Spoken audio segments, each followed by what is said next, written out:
They make you over-explain until your confidence fades. They make you over-explain until your confidence fades by turning your simple truth into something you feel forced to defend. At first, it may look like a normal conversation. You say how you feel, they question it. You explain your reason, they pick at one small detail. You clarify your intention, they act as if you are still not making sense. Slowly, the conversation stops being about what happened and becomes about whether you are allowed to feel what you feel. This mind game is powerful because it attacks your certainty without looking aggressive. They may not shout, they may not insult you directly. Instead, they keep asking, doubting, correcting, or acting confused until you start doing all the emotional work. You begin searching for better words, softer words, safer words, hoping that one more explanation will finally make them understand. But some people are not looking for understanding. They are looking for control. The more you explain, the more power they gain over the conversation. Your confidence begins to shrink because you are no longer standing in your truth. You are trying to earn permission to have it. That is where the damage happens. A person who constantly explains themselves eventually starts questioning themselves. Over time, you may become nervous before speaking. You may rehearse conversations in your head. You may feel guilty for bringing up basic concerns. You may even apologize before saying something honest. That is the hidden effect of this mind game. They train you to believe clarity must be begged for when real respect would have listened the first time. They stay calm, so your reaction looks wrong. They stay calm so your reaction looks wrong by creating a situation where your emotions become the evidence against you. This is one of the quietest mind games because, on the surface, they may look mature, peaceful, and in control. They speak softly. They keep their face relaxed. They act as if nothing serious has happened. But underneath that calmness, they may have already provoked you, ignored you, dismissed you, or pushed you to the edge. The trick is not always in what they say, but in the contrast they create. They know you are hurt. They know you are frustrated. They know you have tried to explain the same thing many times. But instead of addressing the real issue, they remain calm in a way that makes your reaction seem unreasonable. Once you raise your voice, cry, or show visible pain, the focus shifts. Suddenly, the conversation is no longer about what they did. It becomes about how you reacted. This mind game works because people often trust the person who appears calm. Outsiders may not see the long build-up, the disrespect, the silent treatment, the small insults, or the emotional pressure that came before your reaction. They only see one person looking composed and another person looking upset. That is how the calm person controls the story without needing to explain much. Over time, this can make you feel ashamed of your emotions. You may start believing your pain is the problem. You may try to become quieter, smaller, and more controlled, even when something is truly hurting you. But calmness is not always innocence. Sometimes it is a mask. And when someone keeps provoking you privately, then judging your reaction publicly, they are not protecting peace. They are protecting their image. They ask innocent questions with hidden traps. They ask innocent questions with hidden traps by making the conversation look harmless, while quietly leading you toward a reaction they can use against you. At first, the question may sound simple. They may ask, "Why did you say it like that?" Or, "Are you sure that is what happened?" Or, "So you think I'm a bad person?" On the surface, it feels like they are trying to understand. But underneath, the question is designed to corner you. This mind game works because questions feel less aggressive than accusations. When someone accuses you directly, you can recognize the attack. But when they ask a question, your mind often treats it as a chance to explain. So you answer. Then they ask another question, then another.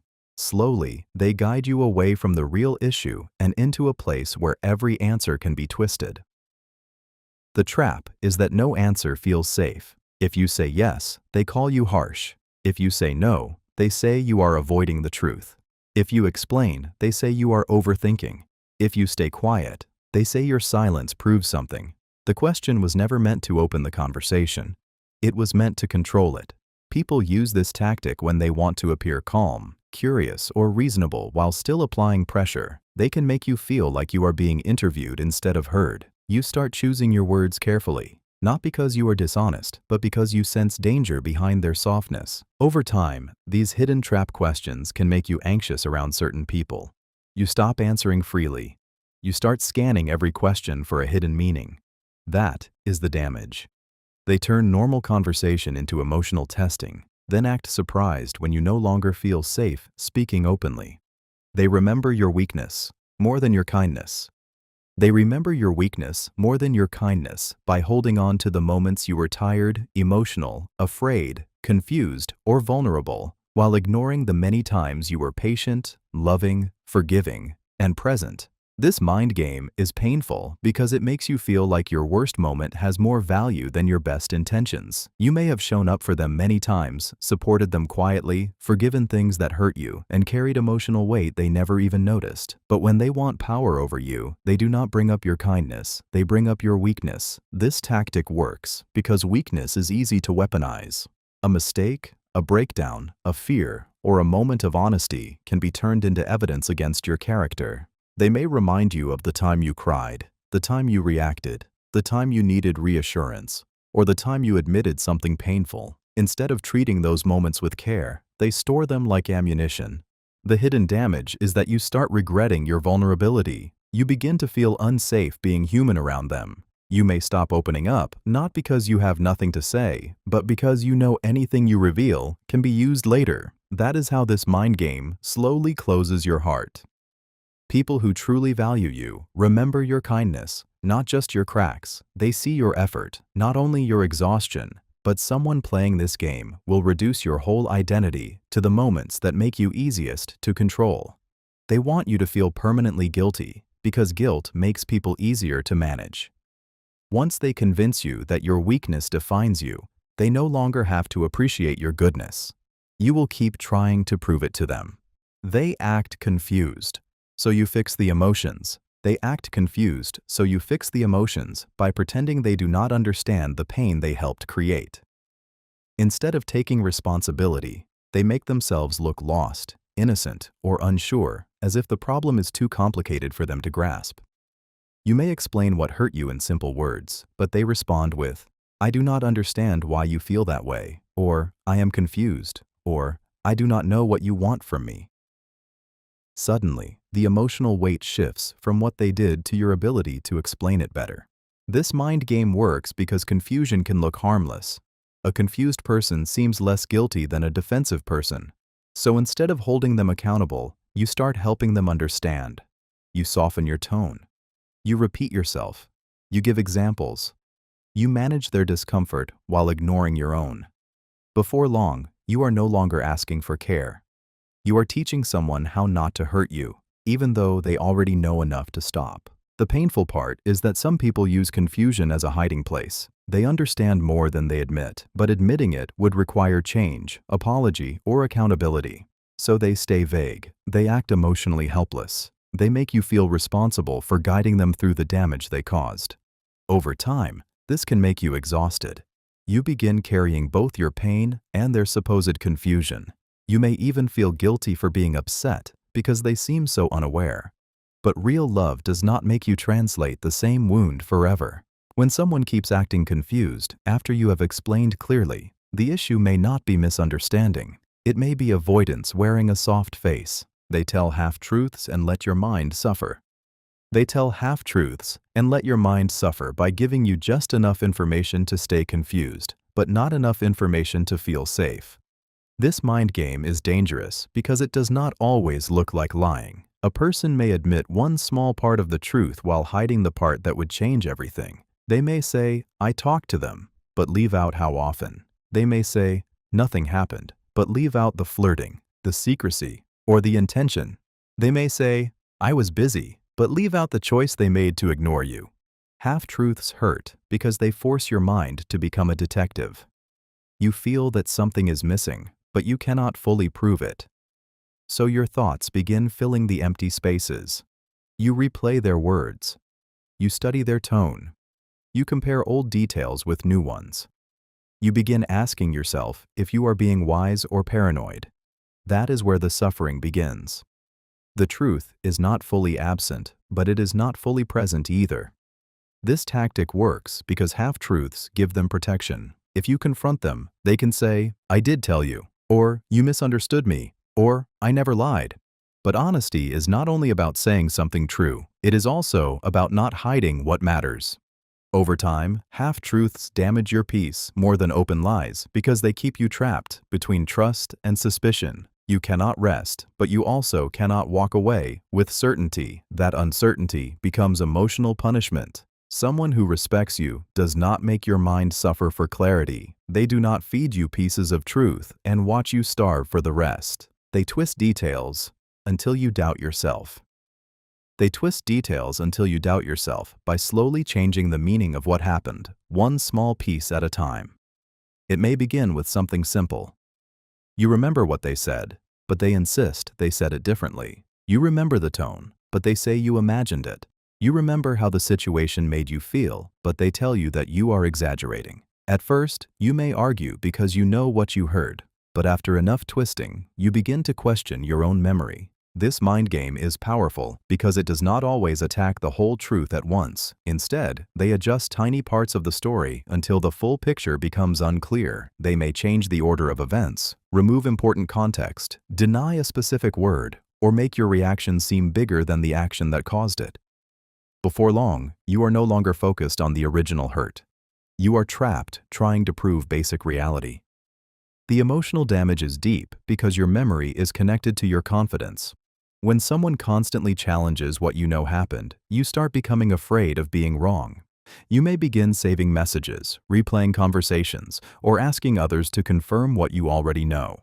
This is not because you are weak. It is because repeated distortion can make even a clear person feel unstable. People who play this game want control over the story. If they can make you doubt the details, they can escape responsibility for the truth. They do not need to erase everything. They only need to make you uncertain enough to stop trusting yourself. And once your trust in your own mind weakens, their version of events becomes louder than your lived experience. They use silence as punishment. They use silence as punishment by removing communication in a way that makes you feel anxious, guilty, and desperate for reconnection. This is not the same as taking healthy space to calm down. Healthy space is explained. It has respect. It does not leave you confused about where you stand. Punishing silence is different. It is cold, heavy, and intentional. They stop replying, stop engaging, stop explaining, and make you feel as if you have been emotionally locked outside without knowing when the door will open again. This mind game works because silence creates uncertainty, and uncertainty makes the mind restless. When someone refuses to speak, your thoughts begin to fill the empty space. You start asking yourself what you did wrong, whether you said too much, whether they still care, whether the relationship is ending, or whether you should apologize just to bring peace back. That is where the control begins. Their silence becomes a leash, and your fear becomes the pull. The painful part is that silence can make you chase someone who is hurting you. Instead of focusing on the issue, you begin focusing on getting them to talk again. You may send long messages, explain yourself repeatedly, beg for a response, or lower your standards just to stop the emotional distance. They do not have to argue because the silence is already doing the damage. Over time, this can train you to fear disagreement. You may start avoiding honest conversations because you know silence might follow. You become careful, quiet, and overly responsible for their mood. But love should not make you feel abandoned every time there is conflict. When someone uses silence to punish you, they are not protecting peace. They are making you suffer until you surrender. They praise you only when you stop needing it. They praise you only when you stop needing it by withholding appreciation when your heart is open, then offering it when they sense you are finally pulling away. This mind game is painful because it plays with one of the deepest human needs, the need to feel seen. You may work hard, show loyalty, give love, stay patient, and hope they notice. But when you are still waiting for their approval, they stay quiet. They act unimpressed. They make your effort feel normal, expected, or invisible. Then something changes. You stop asking. You stop trying so hard. You become tired of begging to be valued. Suddenly, they begin to praise you. They say you are special. They say they appreciate you. They mention qualities they ignored for so long. At first, it can feel healing, but underneath, it can also be a way to pull you back into needing them again. This tactic works because delayed praise creates emotional hunger. When appreciation is rare, it becomes powerful. A simple compliment can feel like water after a long drought. You may forget how long you went unseen because the moment of praise feels so relieving. That relief can make you stay longer, forgive faster, and hope harder. The hidden danger is that you may begin chasing the version of them that appears only when you are leaving. You start believing that if you become quieter, stronger, colder, or less available, they will finally value you. But real appreciation does not wait until you are emotionally exhausted. It does not show up only when access is threatened.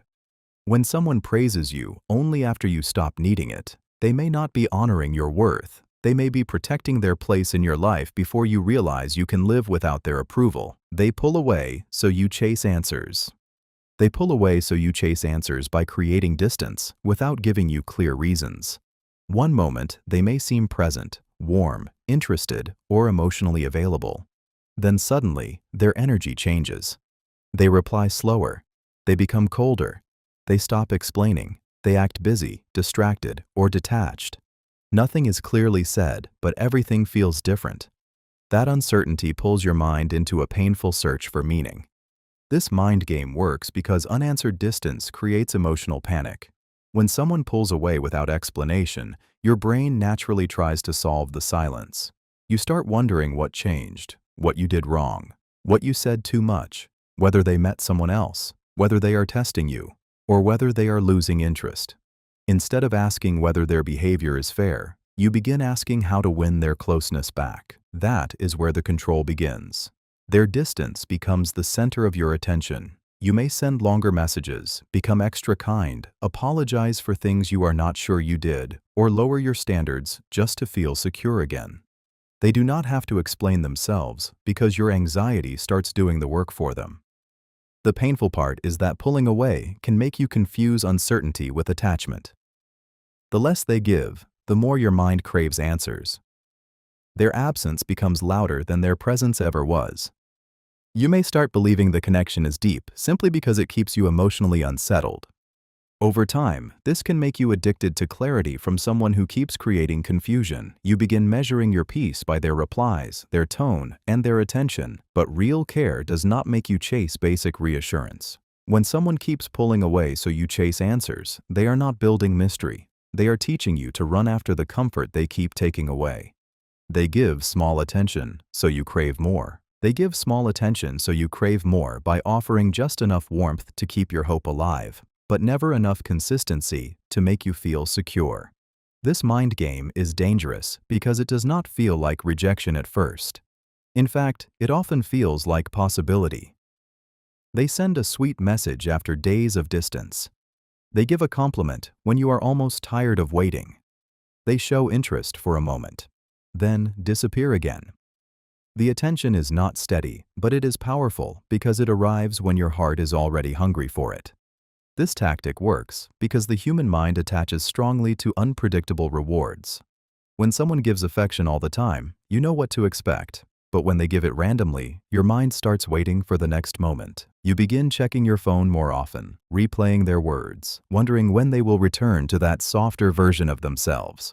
Their small attention becomes emotionally bigger than it should be because it is surrounded by absence. The painful part is that you may mistake crumbs for proof of care. A short reply feels meaningful. A smile feels like progress.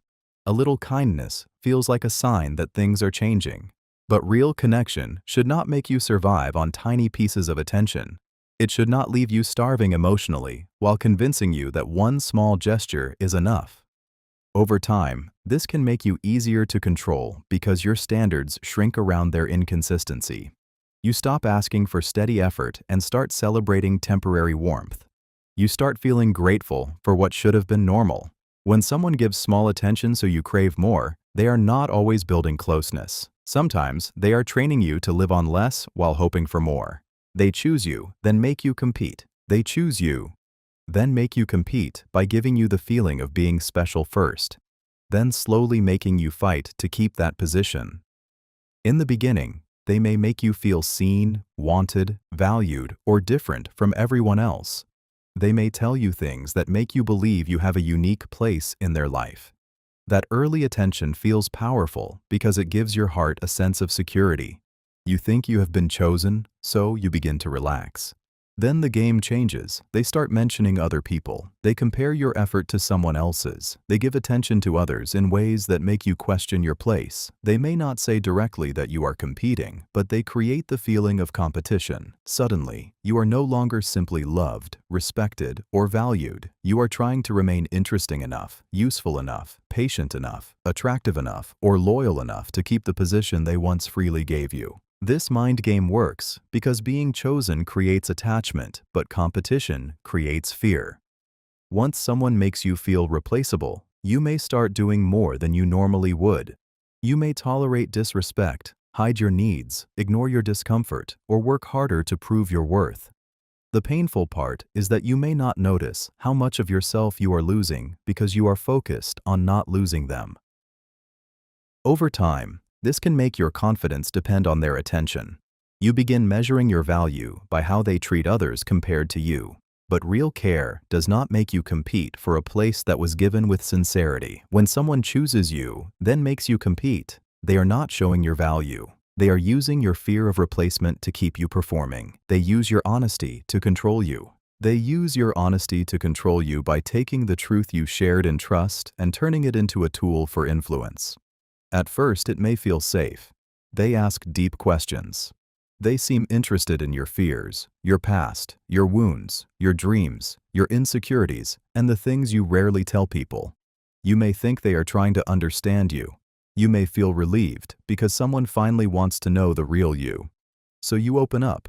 But later, the same honesty becomes a map. They know what hurts you, so they avoid or press that place depending on what they want. They know what you fear losing, so they use distance to make you anxious. They know what makes you feel guilty, so they bring it up when you start setting boundaries. They know what you are ashamed of, so they quietly remind you of it when you begin standing tall. This mind game is powerful because honesty creates intimacy, but in the wrong hands, intimacy becomes access. A manipulative person does not always need to guess how to control you. Sometimes you have already told them where the softest parts of you are. What makes it painful is that you were not being foolish. You were being real. You were trying to build trust, not hand someone a weapon. Over time, this can make you afraid to be open with anyone. You may start hiding your feelings, testing people before speaking, or regretting moments when you were vulnerable. But the problem was never your honesty. The problem was someone treating your truth like leverage. When a person uses your honesty to control you, they are not connecting with your soul. They are studying your access points. They agree fast to avoid deeper truth. They agree fast to avoid deeper truth by giving you quick agreement before the conversation reaches the part that would require real honesty. At first, it can feel like progress. You bring up something that hurt you, and instead of arguing, they say, "You are right," or "I understand," or "Yes, I need to do better." Their response sounds mature, so your guard drops. You may feel relieved because it seems like they finally heard you, but the agreement is not always real. Sometimes it is a shortcut out of accountability. They agree quickly, so you will stop explaining. They nod, so you will stop asking. They accept the surface issue, so you never reach the deeper pattern underneath it. The conversation ends with soft words, but nothing truly changes. This mind game works because quick agreement can look like emotional intelligence. It makes them appear humble, peaceful, and willing to improve. But real agreement leads to reflection, changed behavior, and specific responsibility. Fake agreement only creates temporary calm. It gives you the feeling of being heard without giving you the proof of being respected. The painful part is that you may keep trusting the words because they sound right. Each time the same issue returns, they agree again. You think, at least they understand. But understanding without change becomes another form of avoidance. Over time, this can make you confused because there is no obvious fight. They are not denying everything. They are not shouting. They are not openly dismissing you. They are simply escaping depth by agreeing too soon. When someone agrees fast to avoid deeper truth, they are not always choosing peace. Sometimes they are closing the door before you reach the room where their real behavior lives. They apologize without changing. They apologize without changing by using the right words to calm your pain, while avoiding the real work that would stop the pain from returning. At first, the apology may feel sincere. They may say, "I am sorry. I did not mean to hurt you," or "I will do better." Your heart relaxes because those words sound like accountability. You want to believe them because forgiveness feels easier than staying guarded. So you accept the apology and hope the pattern has finally ended. But then the same behavior returns. The same disrespect, the same silence, the same carelessness, the same excuse. The apology becomes familiar, not because they are growing, but because they keep repeating what they already know hurts you. This mind game works because apologies can create emotional relief, even when nothing has changed. After conflict, your nervous system wants peace. Their apology gives you a moment of softness, and that softness can make you forget the larger pattern. The painful part is that an unchanged apology teaches you to confuse words with repair. You may start measuring love by how sorry they sound instead of how differently they behave. You may keep forgiving because each apology feels like a new beginning, even though it is only the same cycle wearing a softer face. Over time, this can make you emotionally tired. You stop trusting apologies, but you still want to believe them. You feel guilty for doubting someone who sounds remorseful. But real remorse does not only speak, it adjusts, it learns, it becomes careful with what it once damaged. When someone apologizes without changing, they are not healing the wound. They are only asking for access to hurt you again with less resistance. They make you guilty for noticing patterns. They make you guilty for noticing patterns by treating your awareness like an accusation. You may bring up something that has happened many times before, not because you want to fight, but because you can no longer pretend it is random. Maybe they always disappear when accountability comes. Maybe they only become kind when you pull away. Maybe they keep making promises that sound sincere, but never become behavior. You are not inventing the pattern. You are finally naming it. But instead of facing what you noticed, they make you feel wrong for noticing it. They may say, "Why do you always keep records?" Or, "You never let anything go." Or, "You are just looking for problems." Suddenly, the issue is no longer their repeated behavior. The issue becomes your memory, your observation, your concern, your refusal to stay blind. This mind game works because decent people do not want to seem unfair. When someone makes you feel guilty for recognizing patterns, you may begin to soften your own truth. You may start saying, "Maybe I am overthinking." Even when your body already knows the situation feels familiar, you may excuse the same behavior again because you do not want to look bitter, dramatic, or unforgiving.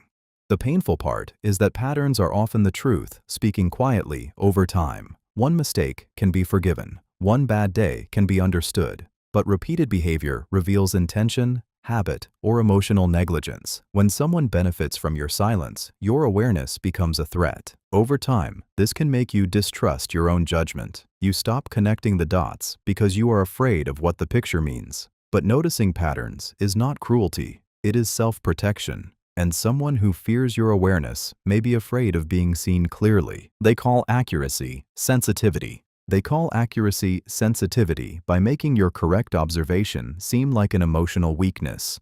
You may notice a shift in their tone, a contradiction in their story, a repeated behavior, or a quiet disrespect they hoped you would ignore. You are not guessing blindly. You are paying attention. You are reading the energy, the timing, the pattern, and the difference between what they say and what they do.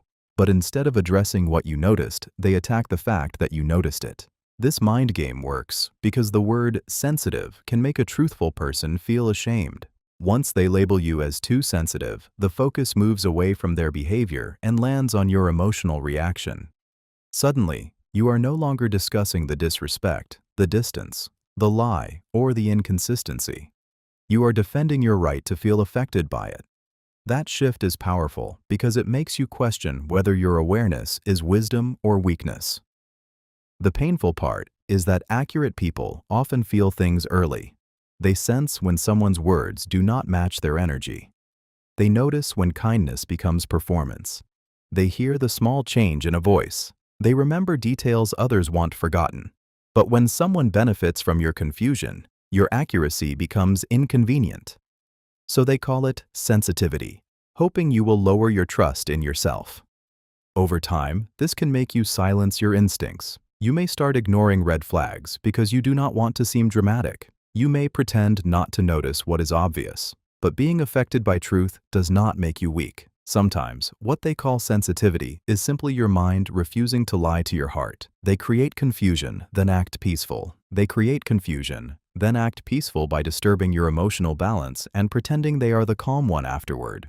This mind game is difficult to explain because the person may not look aggressive on the outside. They may speak softly, act relaxed, or behave as if they are above conflict. But before that calm appearance, they may have already twisted the story, avoided the truth, sent mixed signals, denied what they said, changed their tone, or left you guessing until your mind became restless. The confusion is the real weapon. When someone keeps making things unclear, your brain naturally tries to find order. You start asking questions. You replay conversations. You search for meaning in their silence, their words, their timing, and their behavior. Then, when you finally become frustrated or emotional, they step back and act peaceful. They may say, "Why are you so upset?" Or, "I am not trying to argue," or, "You are making this bigger than it is." Suddenly, your reaction looks like the problem, while the confusion they created disappears from view. This works because peace is easy to fake when someone else is carrying the emotional storm. They look composed because they already handed the chaos to you. You look unsettled because you are trying to make sense of what they refuse to clarify. The painful part is that this can make you distrust your own emotions. You may begin to believe you are the unstable one, simply because they appear calmer. But real peace brings clarity, not confusion. Real peace does not leave another person mentally exhausted and then judge them for breaking under the pressure. When someone creates confusion, then acts peaceful, they are not always calm. Sometimes they are just standing quietly inside the disorder they caused. They make you carry their mood. They make you carry their mood by turning their emotional state into your responsibility. If they are upset, you feel pressure to fix it. If they are quiet, you feel pressure to discover why. If they are irritated, you start walking carefully around their tone. Without saying it directly, they make you feel as if their peace depends on how well you behave, how softly you speak, and how quickly you adjust yourself to their feelings. This mind game is powerful because it trains you to monitor them more than you monitor yourself. You begin entering conversations by checking their face, their replies, their silence, their energy. You ask, "Are you okay?" Not only because you care, but because their mood can change the whole atmosphere. Their emotions become the weather, and you become the person trying to survive it. The painful part is that they may never openly ask you to carry it. They may sigh heavily, withdraw affection, give short answers, act disappointed, or move around with cold energy until you start trying to make things better. You may apologize when you did nothing wrong. You may become extra kind, extra quiet, or extra careful just to keep the peace. That is how their mood becomes control. Over time, this can make you emotionally exhausted. You stop asking yourself how you feel because you are too busy managing how they feel. You may even mistake this for love, loyalty, or patience. But love does not require you to become someone else's emotional caretaker every day. When someone makes you carry their mood, they are not simply having feelings, they are placing the weight of those feelings on your back and making you believe peace is your job. They act hurt when you stop overgiving. They act hurt when you stop overgiving by making your self-protection look like cruelty. At first, you may have been the person who always showed up, always understood, always forgave, always gave more time, more energy, more patience, and more chances than you had to spare. You may have carried conversations, fixed problems, softened tension, ignored your own tiredness, and made excuses for them because you wanted peace. For a long time, they benefited from the version of you that kept giving even when you were empty. But the moment you begin to slow down, everything changes. You stop replying instantly.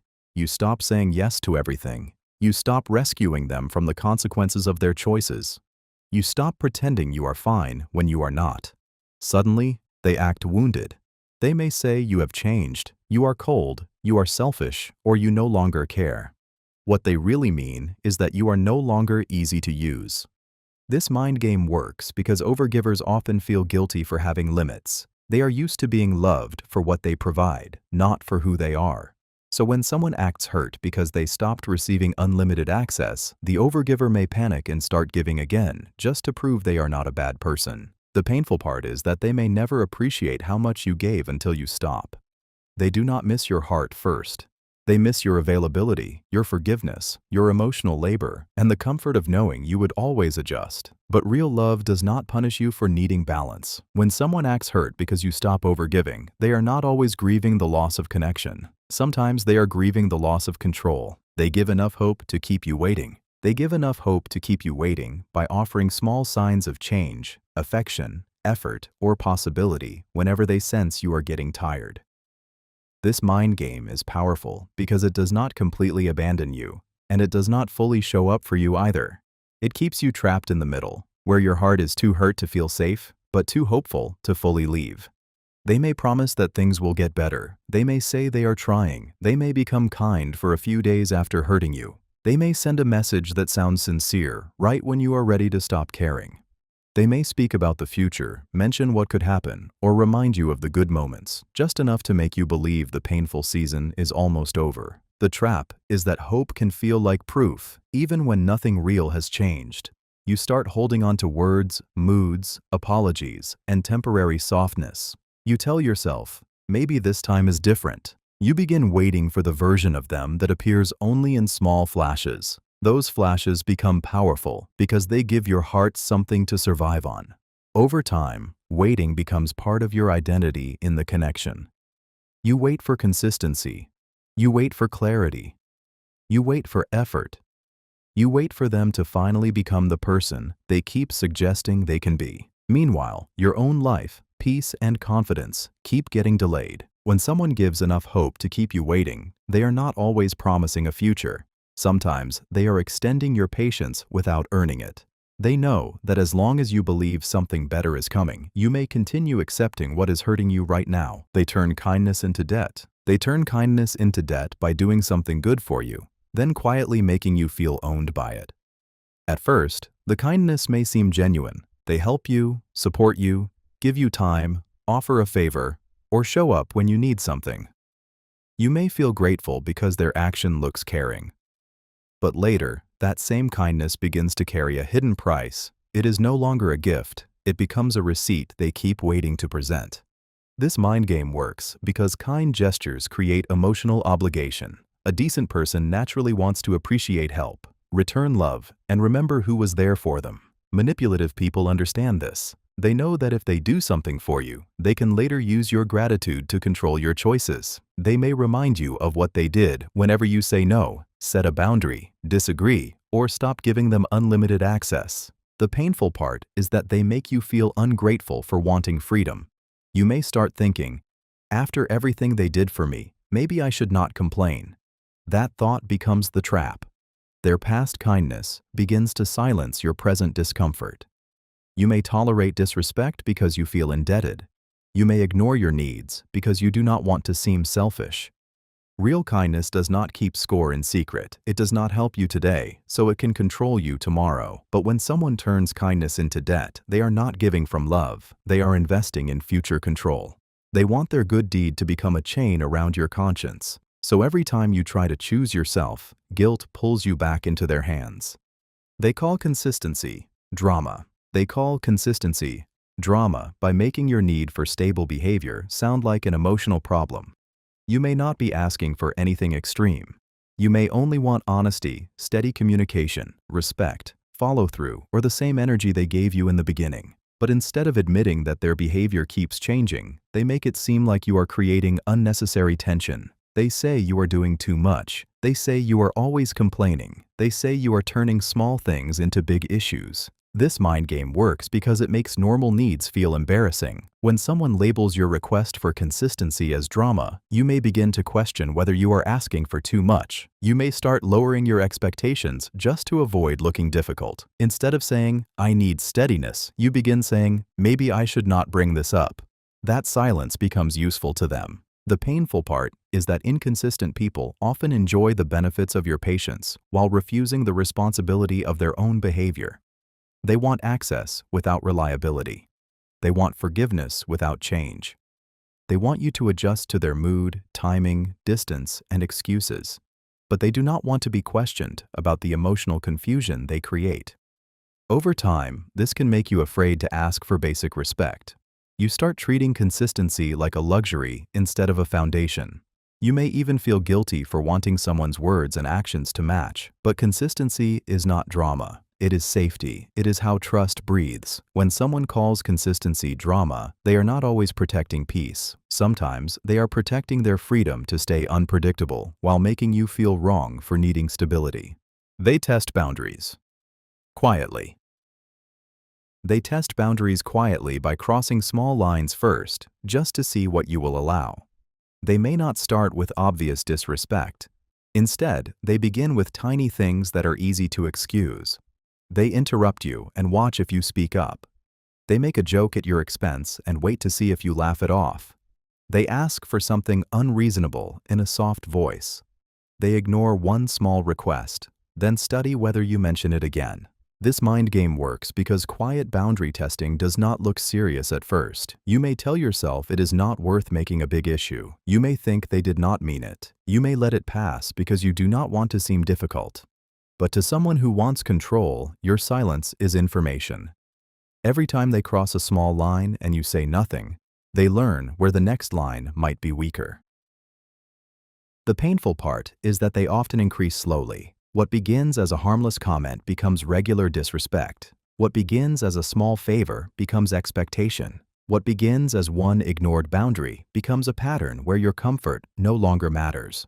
By the time you finally react, they may act surprised and say, "Why are you suddenly upset?" But it was never sudden. It was built quietly. Over time, this can make you feel confused about when to speak up. You may start tolerating things that slowly drain your peace because each moment seems too small to challenge alone. But boundaries do not only break loudly. Sometimes they are worn down in silence. When someone tests your boundaries quietly, they are not always making mistakes. Sometimes they are measuring how much of yourself you will surrender before you finally say no.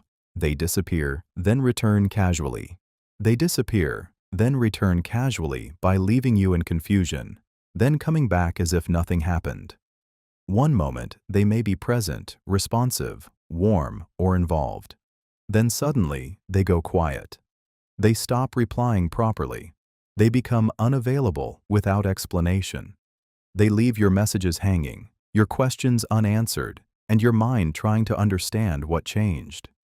You may spend hours or days wondering if you did something wrong, if they are upset, if they lost interest, or if you are being too demanding for wanting basic communication. Then, just when you have started feeling the weight of their absence, they return with casual energy. They may send a simple, "Hey," act playful, change the topic, or behave as if the silence never happened. This is where the mind game becomes powerful. Their return brings relief, but their casualness denies the pain their disappearance caused. You are left in a strange position. If you bring it up, you may look dramatic. If you stay quiet, you swallow the hurt. This tactic works because unexplained absence creates emotional tension, and casual return releases it without accountability. You may feel so relieved that they came back that you forget to ask why they left. Over time, they learn that they can disappear without consequences, as long as they return with enough charm, softness, or normal behavior. The painful part is that this trains you to accept emotional instability as normal. You begin waiting instead of expecting respect. You start celebrating their return instead of questioning their absence. But healthy connection does not make you feel abandoned, then ask you to act relaxed when it comes back. When someone disappears, then returns casually, they are not always being careless. Sometimes they are teaching you that their access to you does not require responsibility. They make respect feel like a favor. They make respect feel like a favor by treating basic decency as something special they are generously giving you, instead of something every person naturally deserves. They may speak to you kindly for one day and expect praise for it. They may listen once and act as if they have done something extraordinary. They may avoid insulting you, embarrassing you, ignoring you, or crossing your boundaries. Then make it seem like you should be grateful because they tried. Slowly, they lower the standard so much that normal respect starts feeling rare. This mind game works because people who have been emotionally drained often become thankful for small relief. If someone has made you used to disrespect, their temporary kindness can feel powerful. A calm reply feels like love. A simple apology feels like growth. A small act of consideration feels like proof that they care. But the truth is, respect should not feel like a reward you receive only when they are in the mood. The painful part is that you may begin accepting less without realizing it. You stop asking for consistency and start celebrating moments when they do not hurt you. You may think, at least they listened today, or at least they did not get angry this time. That is how your standards shrink. You are no longer looking for genuine care. You are looking for the absence of pain.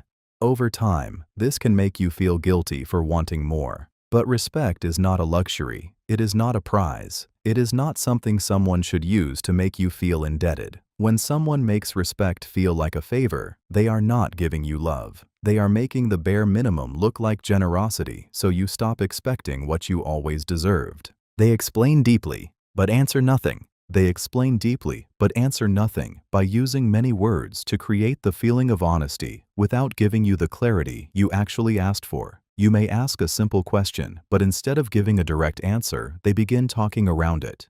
They bring in their past, their stress, their intentions, their pain, their personality, or how misunderstood they feel. Their explanation sounds serious, emotional, and detailed, but when it ends, you realize your question is still standing there unanswered. This mind game works because depth can be mistaken for truth. When someone speaks with emotion, uses thoughtful words, or gives a long explanation, it can feel like they are being open. You may even feel guilty for questioning them further because they sounded vulnerable. But a long explanation is not the same as accountability. Sometimes people hide behind complexity because a clear answer would expose something they do not want to face. The painful part is that this can leave your mind more confused than before. You came looking for one truth, but they gave you a maze. Now you are thinking about their feelings, their reasons, their struggles, and their side of the story, while the original issue quietly disappears. Instead of receiving clarity, you become responsible for understanding their confusion. Over time, this can make you tired of asking questions. You may start accepting emotional speeches as answers because you do not have the strength to keep pushing. But real honesty does not need to drown a simple question in endless words. When someone explains deeply but answers nothing, they are not always communicating. Sometimes they are using language as smoke, hoping you will become too distracted to see what they are avoiding. They guilt you for needing space. They guilt you for needing space by making your need for rest, distance, or emotional breathing room look like rejection. You may only be trying to think clearly, calm your mind, protect your peace, or recover from a difficult conversation. But instead of respecting that, they act wounded. They may say, "So you are leaving me now?" Or, "You always pull away," or, "I guess I do not matter to you." Suddenly, your need for space becomes something you feel forced to defend.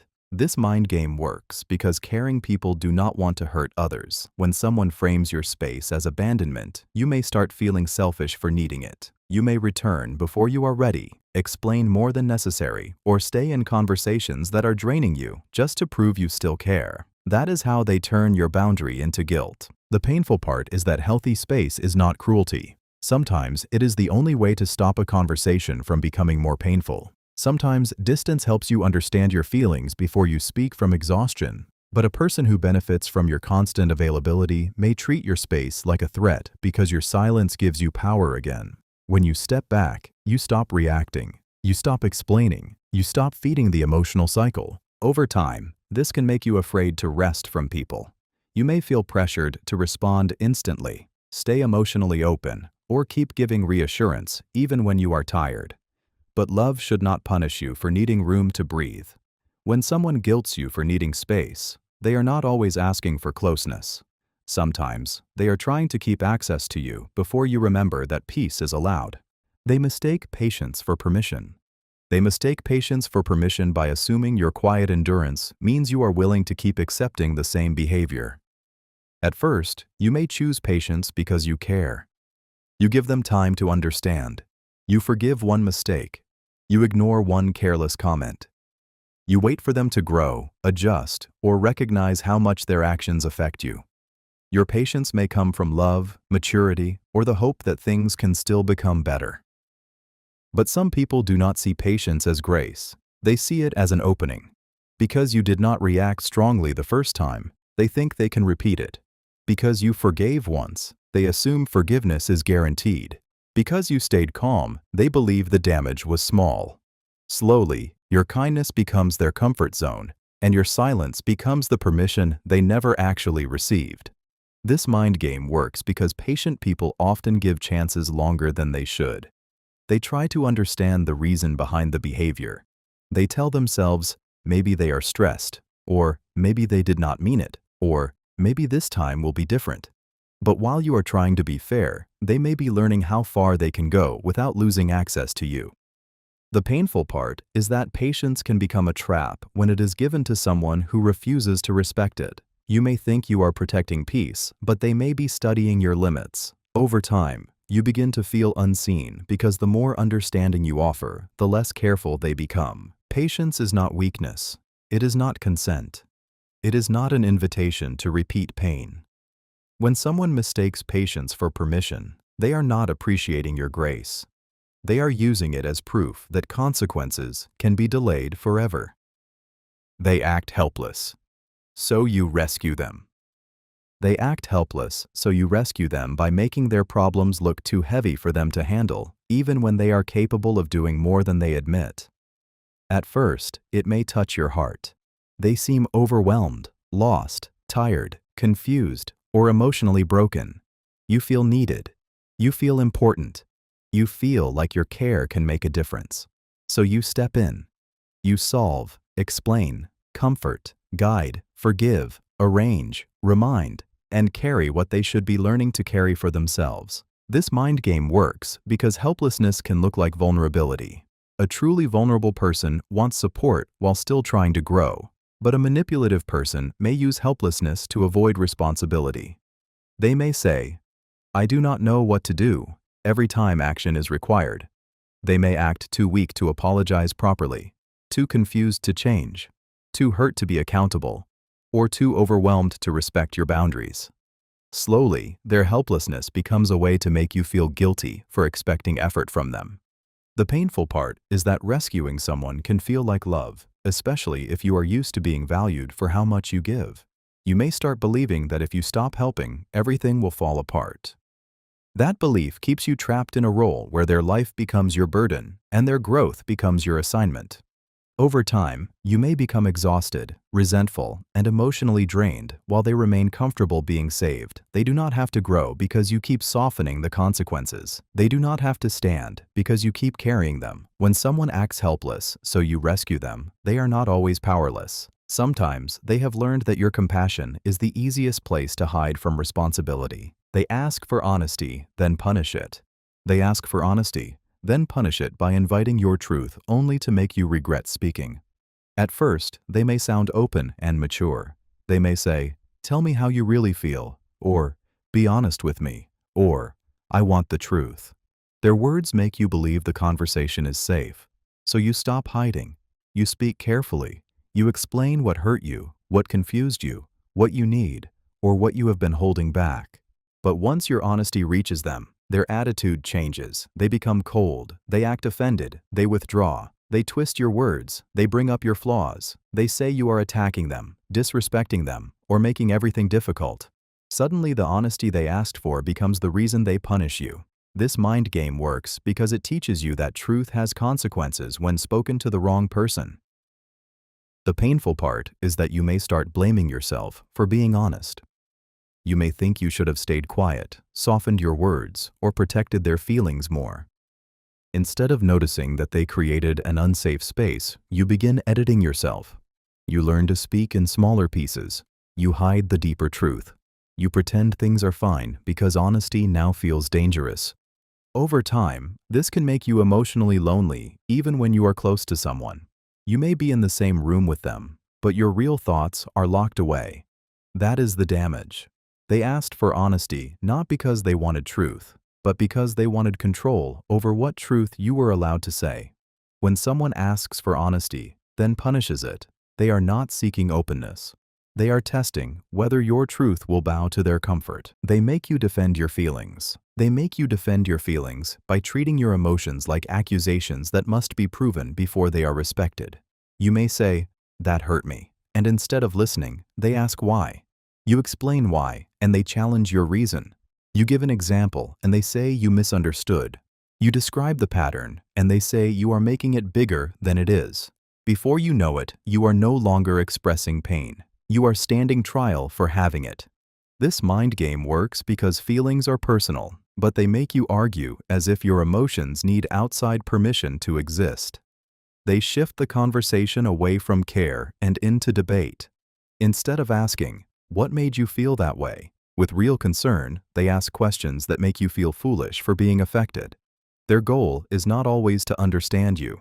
Sometimes, their goal is to exhaust you until you drop the issue. The painful part is that defending your feelings can make you feel disconnected from yourself.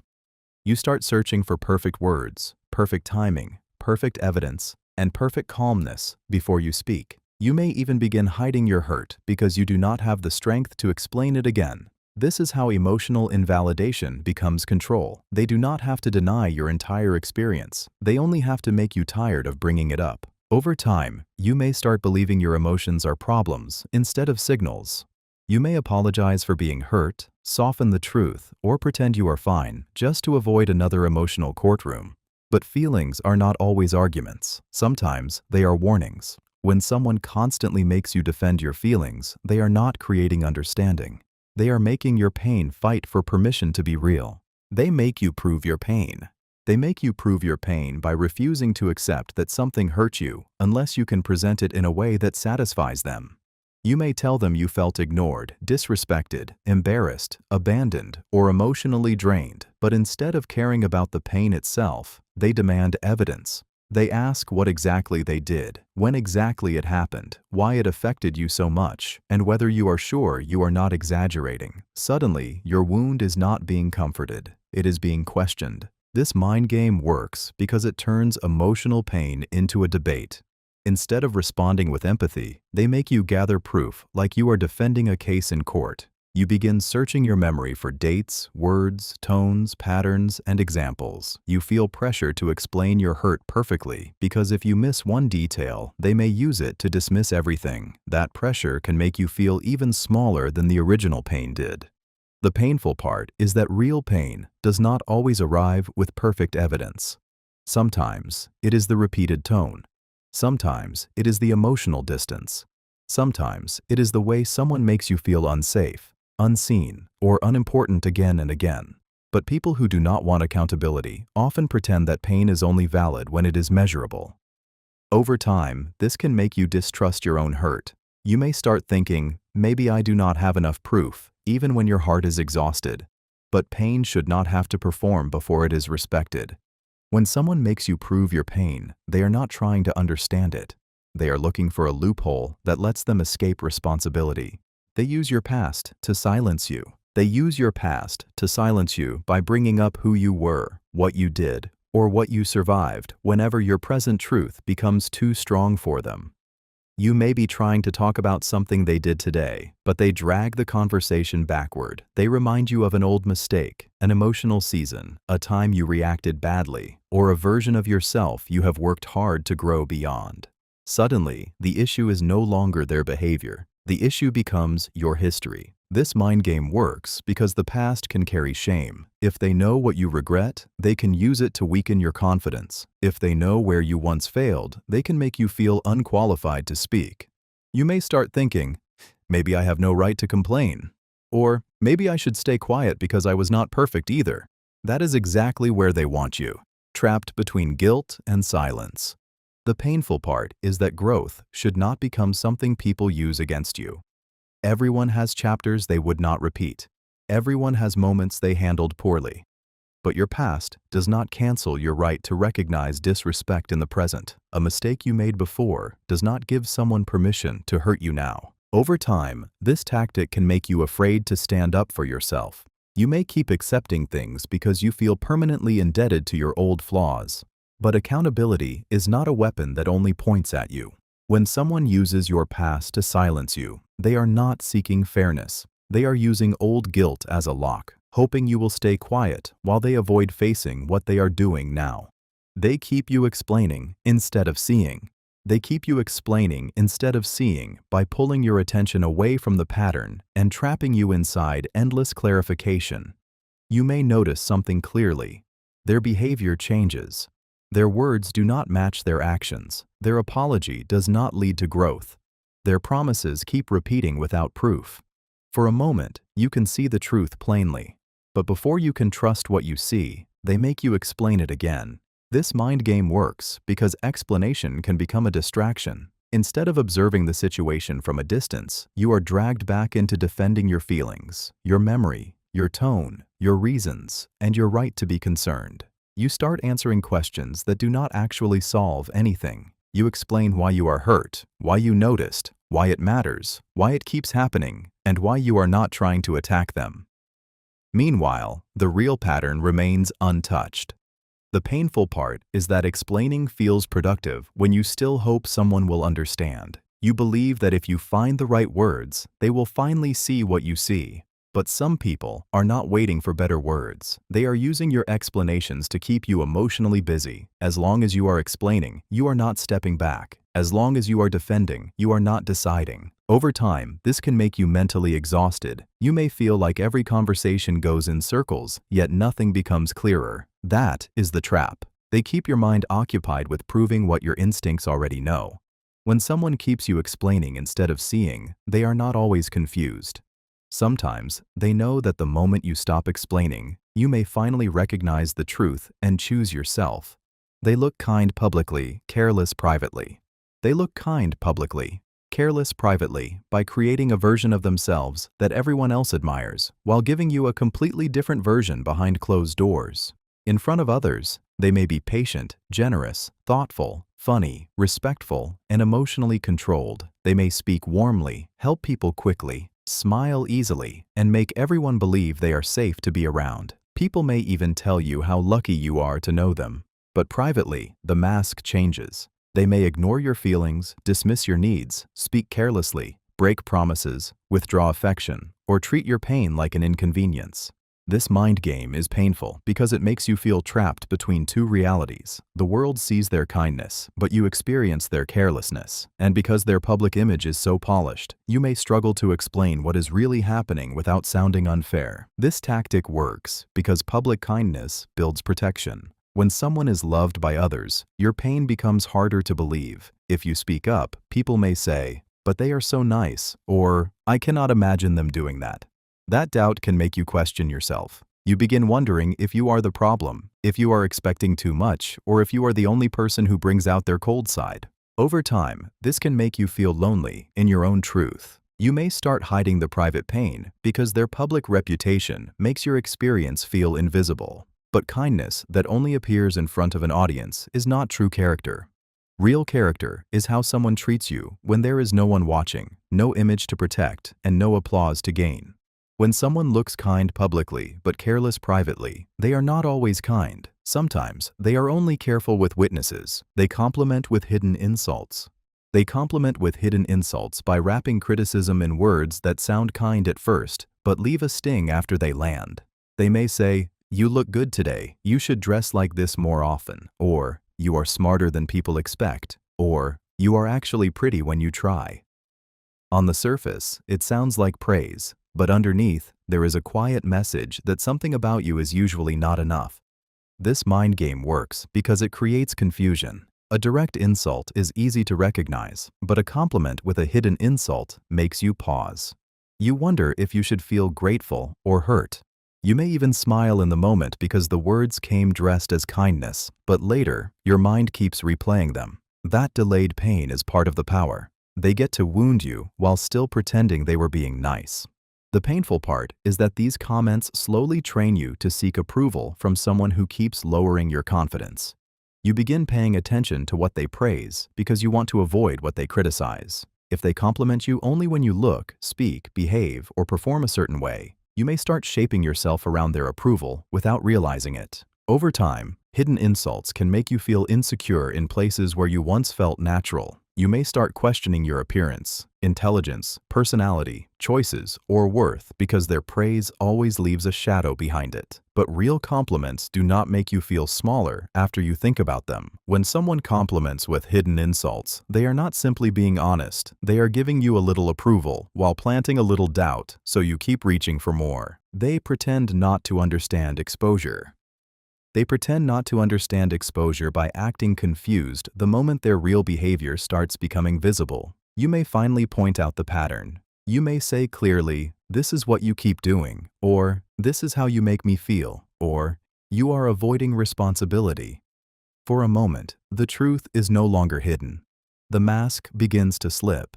But instead of facing what has been exposed, they suddenly act like they do not understand what you mean. This mind game works because pretending not to understand can slow down accountability. If they admit they understand, they must respond to the truth. They must explain, apologize, change, or accept responsibility. But if they act confused, the conversation shifts. Now you are no longer holding them accountable. You are explaining the obvious again. You are giving examples again. You are proving what they already know again. The painful part is that this can make you feel like your clarity is failing. You may begin thinking you did not explain it well enough, so you try harder. You speak more gently. You use simpler words. You repeat the same point from different angles. But the issue is not your communication. The issue is that your truth is getting too close to the part of them they want to keep hidden. Over time, this tactic can exhaust you. You may stop confronting things because every conversation becomes a lesson they pretend not to understand. But some people understand perfectly when something benefits them. They only become confused when accountability arrives. When someone pretends not to understand exposure, they are not always lost. Sometimes they are buying time, protecting their image, and hoping your frustration will make you abandon the truth before it reaches them fully. They move the goalpost constantly. They move the goalpost constantly by changing what is required from you every time you finally meet their expectation. At first, they may say they need more effort, so you give more effort. Then they say they need better communication, so you communicate more clearly. Then they say the timing is wrong, your tone is wrong, your approach is wrong, or your change came too late. No matter how much you adjust, the finish line keeps moving. This mind game works because it keeps you chasing approval that was never meant to be reached. You begin believing that peace is just one more improvement away. If you become more patient, maybe they will be satisfied. If you explain better, maybe they will understand. If you love harder, maybe they will finally feel secure. But each time you get close, they create a new condition. The painful part is that moving the goalpost makes you feel permanently unfinished. You stop noticing how much you have already given because your attention is fixed on what they say is still missing.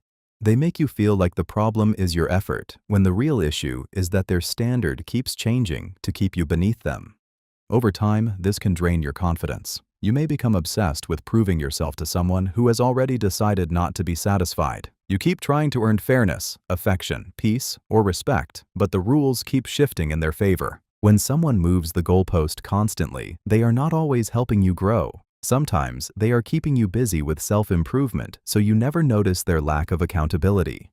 A healthy person can tell you what they need clearly. A controlling person keeps changing the target, so you stay tired, uncertain, and desperate to finally be enough. They make bare minimum feel special. They make bare minimum feel special by lowering your expectations until ordinary respect starts feeling like rare love. They may reply after ignoring you for days, and suddenly it feels meaningful. They may listen once after dismissing you many times, and you feel grateful.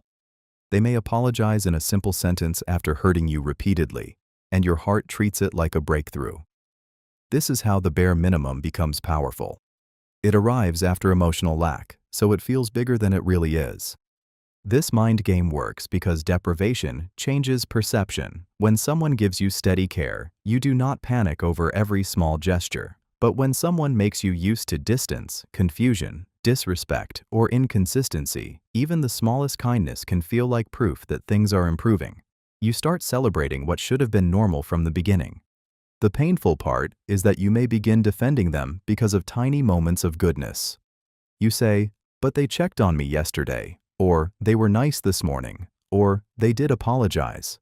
Meanwhile, you ignore the bigger pattern. One kind message begins to cover many cold ones. One calm conversation begins to erase weeks of emotional stress.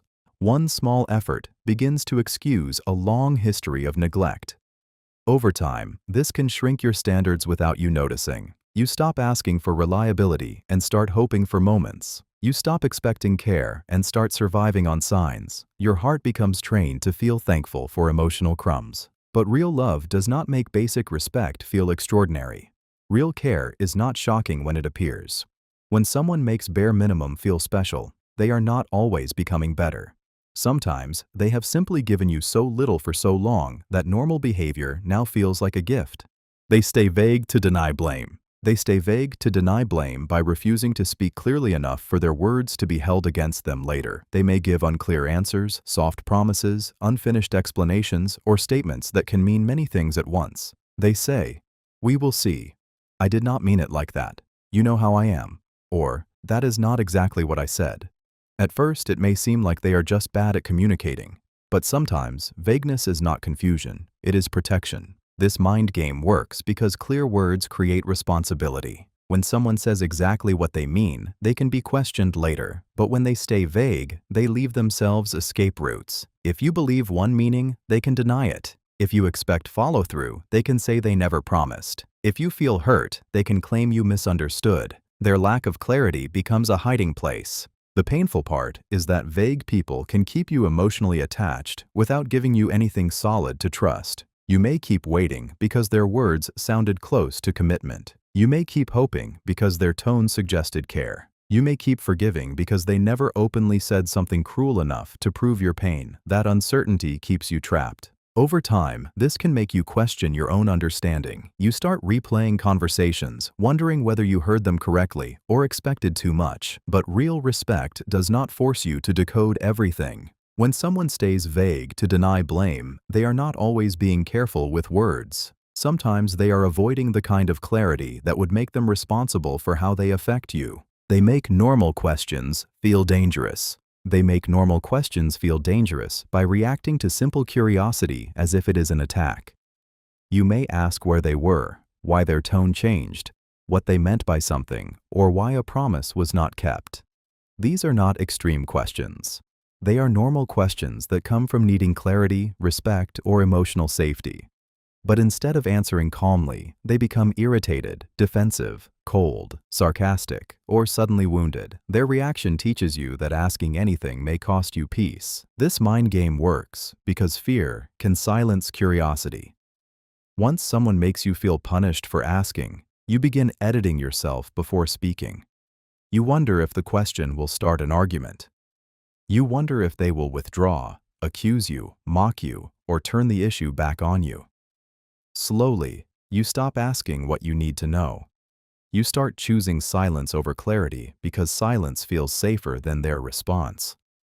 The painful part is that unanswered questions do not disappear. They stay inside you and become anxiety. You may replay situations alone, trying to solve what they refuse to explain. You may create excuses for them because asking directly feels too risky. Over time, their defensiveness becomes a wall, and your need for truth becomes something you hide. This gives them control because people who are afraid to ask questions are easier to mislead. If they can make normal curiosity feel dangerous, they can keep their behavior protected from examination. They do not have to be honest if they have trained you to fear the conversation. But healthy people do not make you feel unsafe for wanting understanding. When someone makes normal questions feel dangerous, they are not protecting their privacy alone. Sometimes, they are protecting the parts of the truth they do not want you brave enough to reach. They create chaos to stay in control. They create chaos to stay in control by making the environment so emotionally unstable that you stop thinking clearly and start reacting to the disorder around you. This mind game can begin quietly. They may change plans suddenly, start arguments at the wrong time, send mixed signals, create tension, disappear, return, blame, deny, and then act as if you are the one who cannot handle peace. Before long, your mind is not focused on what you need. It is focused on surviving the confusion. Chaos gives them power because a confused person is easier to direct. When your emotions are scattered, you may stop asking deeper questions. You may forget the original issue. You may become desperate for calm, even if that calm requires you to apologize, surrender, or accept less than you deserve. They do not always need to win the argument. Sometimes they only need to make the situation so exhausting that you give up trying to be understood. The painful part is that chaos can become normal when you experience it long enough. You start expecting tension. You prepare for mood swings. You become alert to small changes in their tone, face, or timing. Your body stays ready for the next problem, even during quiet moments. This is how control becomes emotional conditioning. They train your nervous system to revolve around them. Over time, you may mistake peace for distance and intensity for connection. You may feel bored around calm people because your mind has become used to emotional storms. But real care does not keep you unstable just to remain powerful. When someone creates chaos to stay in control, they are not simply dramatic. They are using confusion as a steering wheel, turning your attention, emotions, and decisions wherever they want them to go. They guilt you for having standards. They guilt you for having standards by making your basic expectations look selfish, demanding, or impossible to satisfy. You may only want honesty, effort, respect, emotional consistency, or someone who keeps their word. These are not unreasonable things. They are the foundation of healthy connection. But instead of rising to meet them, they make you feel ashamed for needing them at all. This mind game works because standards require responsibility.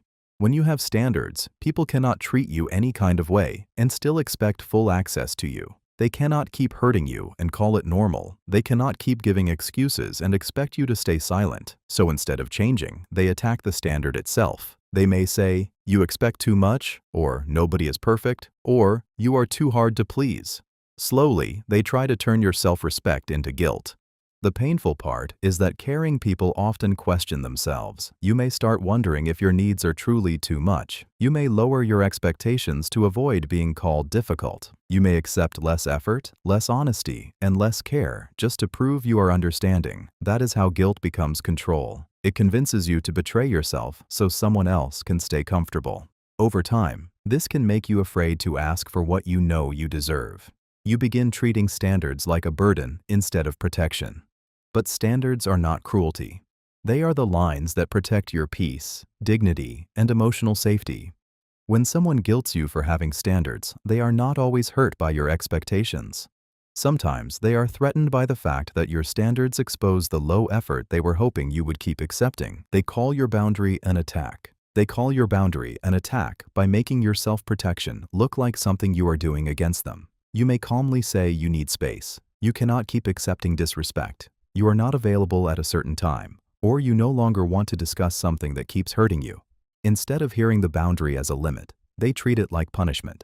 Suddenly, you are accused of being cold, selfish, controlling, dramatic, or unfair. This mind game works because boundaries change access. When you set a boundary, you are no longer giving someone unlimited permission to reach you, use you, drain you, or cross emotional lines without consequence. For a person who benefited from your lack of limits, that change feels threatening.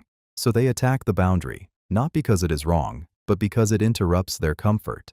The painful part is that good-hearted people often feel guilty when someone says they are hurt by a boundary.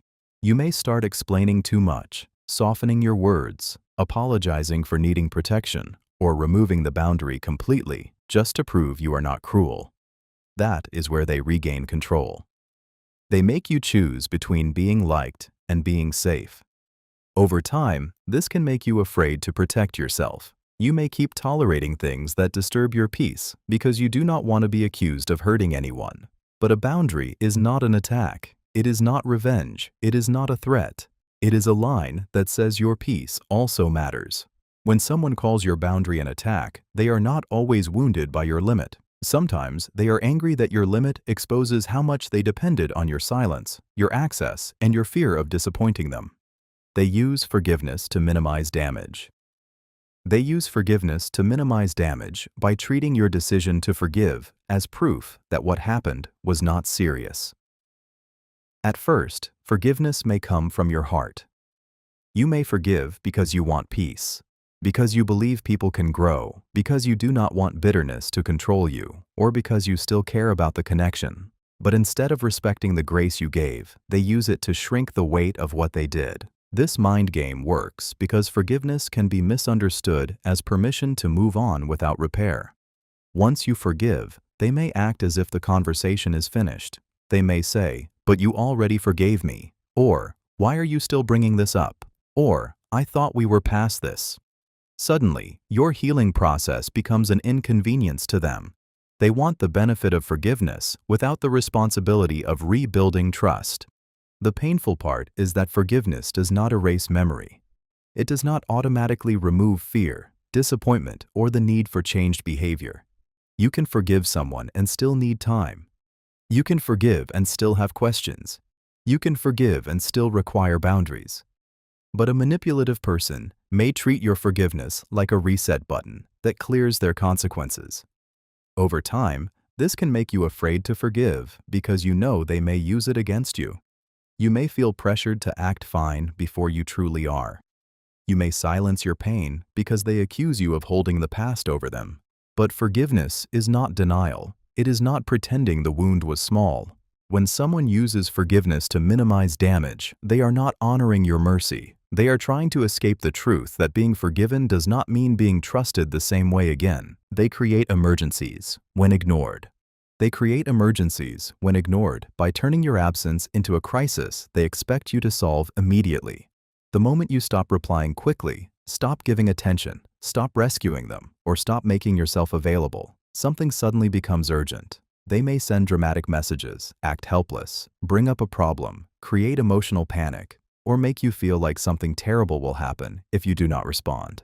Their goal is not always the emergency itself. Sometimes, the emergency is only a way to pull you back. This mind game works because caring people respond to urgency. If someone sounds distressed, you do not want to seem heartless. You may pause your own rest, cancel your plans, ignore your boundaries, or rush back into contact because you feel responsible. That is how they regain access. They know calm requests may not work anymore, so they use pressure, fear, or emotional intensity to make ignoring them feel impossible. The painful part is that these emergencies often appear when you are finally choosing yourself. When you begin healing, resting, moving on, or refusing to overgive, they suddenly need you. They suddenly cannot cope. They suddenly have a problem only you can fix. This makes your peace feel selfish, as if taking care of yourself is hurting them. Over time, this can train your body to stay alert for their next crisis. You may feel guilty whenever you are unavailable.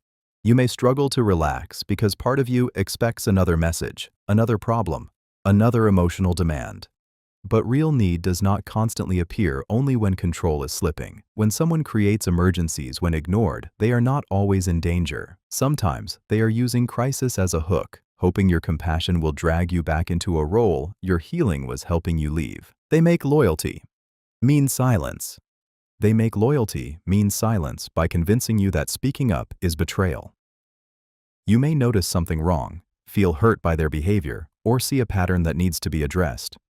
But the moment you say anything, they act as if your honesty proves you are against them. They may say, "I thought you were on my side," or "After everything, you are judging me," or "If you really cared, you would not bring this up." Suddenly, loyalty is no longer about love, truth, or support. It becomes about staying quiet. This mind game works because loyal people do not want to seem disloyal. If you care about someone, you may fear hurting them with the truth. You may begin swallowing your concerns, hiding your discomfort, and protecting their image even when your own peace is suffering. They make silence look like devotion, while honesty looks like betrayal. The painful part is that real loyalty should not require self-erasure. Loving someone does not mean pretending their actions are harmless. Supporting someone does not mean accepting disrespect quietly. True loyalty can include correction, boundaries, and uncomfortable conversations, but someone who benefits from your silence will call your truth an attack because your awareness threatens their control. Over time, this can make you feel trapped inside relationships where you are expected to understand everything, forgive everything, and say nothing. You may become the keeper of their secrets, their excuses, and their emotional comfort, while your own feelings remain buried. When someone makes loyalty mean silence, they are not asking for love. They are asking for protection from accountability. They want your loyalty to serve their image, not the truth. And once loyalty becomes silence, the relationship stops being safe. It becomes a place where your honesty has to disappear for them to feel comfortable. They turn kindness into tolerance. They turn kindness into tolerance by slowly teaching you to accept things that should have been addressed, challenged, or walked away from. At first, your kindness may come from a good place. You try to understand them. You give them another chance. You forgive their bad mood. You excuse their careless words. You tell yourself they are stressed, wounded, confused, or still learning. You do not want to be harsh, so you choose patience. But some people do not receive kindness as grace, they receive it as permission. Because you were gentle the first time, they become less careful the next time. Because you forgave quickly, they assume the damage was not serious. Because you stayed, they believe you will keep staying. Slowly, your kindness stops being a beautiful part of you and becomes the doorway they use to cross your limits. This mind game works because kind people often fear becoming cold. You may tolerate more than you should because you do not want to seem unforgiving, selfish, or difficult. You may keep giving people the benefit of the doubt, even when the doubt has already become a pattern. That is how tolerance grows quietly inside kindness. You begin calling it understanding when it is actually self-abandonment. The painful part is that they may praise your kindness while benefiting from your silence. They may love how patient you are, but never ask how tired you have become. They may admire your forgiving heart, but keep giving you reasons to use it. When someone turns kindness into tolerance, they are not honoring your goodness. They are stretching it until it becomes a cage. Real kindness should not require you to keep accepting pain just to prove your heart is soft. They mix hurt with affection. They mix hurt with affection by causing emotional pain, then giving warmth soon after, until your mind starts connecting suffering with love. They may ignore you, insult you, dismiss your feelings, disappear, or make you feel unwanted. Then, when you are hurt enough to pull away or question everything, they suddenly become soft. They send a sweet message. They touch your heart with an apology. They act caring, gentle, playful, or deeply sorry. For a moment, the pain fades, and the affection feels more powerful because it arrives after emotional fear. This mind game works because relief can feel like love when you have been under pressure for too long. If someone hurts you, then comforts you, your heart may start depending on them for both the wound and the healing. You begin waiting for the soft version of them to return. You tell yourself the affection proves they care, even though the hurt keeps repeating. The painful part is that this can create a confusing attachment. You may not feel peaceful with them, but you feel deeply pulled toward them. You may mistake the emotional high after conflict for closeness. Every apology feels intense. Every warm moment feels precious. Every return feels like proof that the connection is special. But intensity is not always love. Sometimes it is your nervous system reacting to danger and relief in the same person. Over time, this can make healthy love feel boring because your body has become used to emotional swings. Calmness may feel unfamiliar, while chaos feels meaningful. That is the hidden damage. When someone mixes hurt with affection, they are not building trust. They are training you to crave the comfort that only appears after they have broken your peace. They make you heal them, not yourself. They make you heal them, not yourself, by turning your pain into their emotional emergency. You may be the one who was hurt, ignored, disrespected, disappointed, or emotionally drained, but somehow the focus shifts to their wounds. Instead of asking how their behavior affected you, they begin talking about how broken they are, how hard their life has been, how much they struggle, or how badly they need understanding. Suddenly, your hurt becomes secondary, and their healing becomes the main responsibility in the room. This mind game works because compassionate people naturally respond to pain. If someone shows you their wounds, you may soften. You may forget what you were about to say. You may begin comforting them, explaining that you still care, reassuring them that they are not a terrible person, or helping them process feelings they should be handling with honesty and accountability. Before long, you are no longer asking for repair. You are providing emotional care to the person who hurt you. The painful part is that this can make your own healing feel selfish. You may think, they are already struggling, so maybe I should not add more pressure. You may bury your needs because their pain looks louder than yours. But someone else's wounds do not erase the damage they cause. A difficult past does not give anyone permission to keep hurting people who love them. Over time, this can leave you emotionally empty. You become their listener, their comfort, their emotional nurse, and their excuse, while your own heart stays untreated. When someone makes you heal them instead of yourself, they are not always seeking growth. Sometimes they are using their brokenness to keep you busy, saving them, so you never stop long enough to save yourself. They confuse empathy with weakness. They confuse empathy with weakness by assuming your ability to understand pain means you will keep accepting pain. Because you listen, they think you will always excuse them.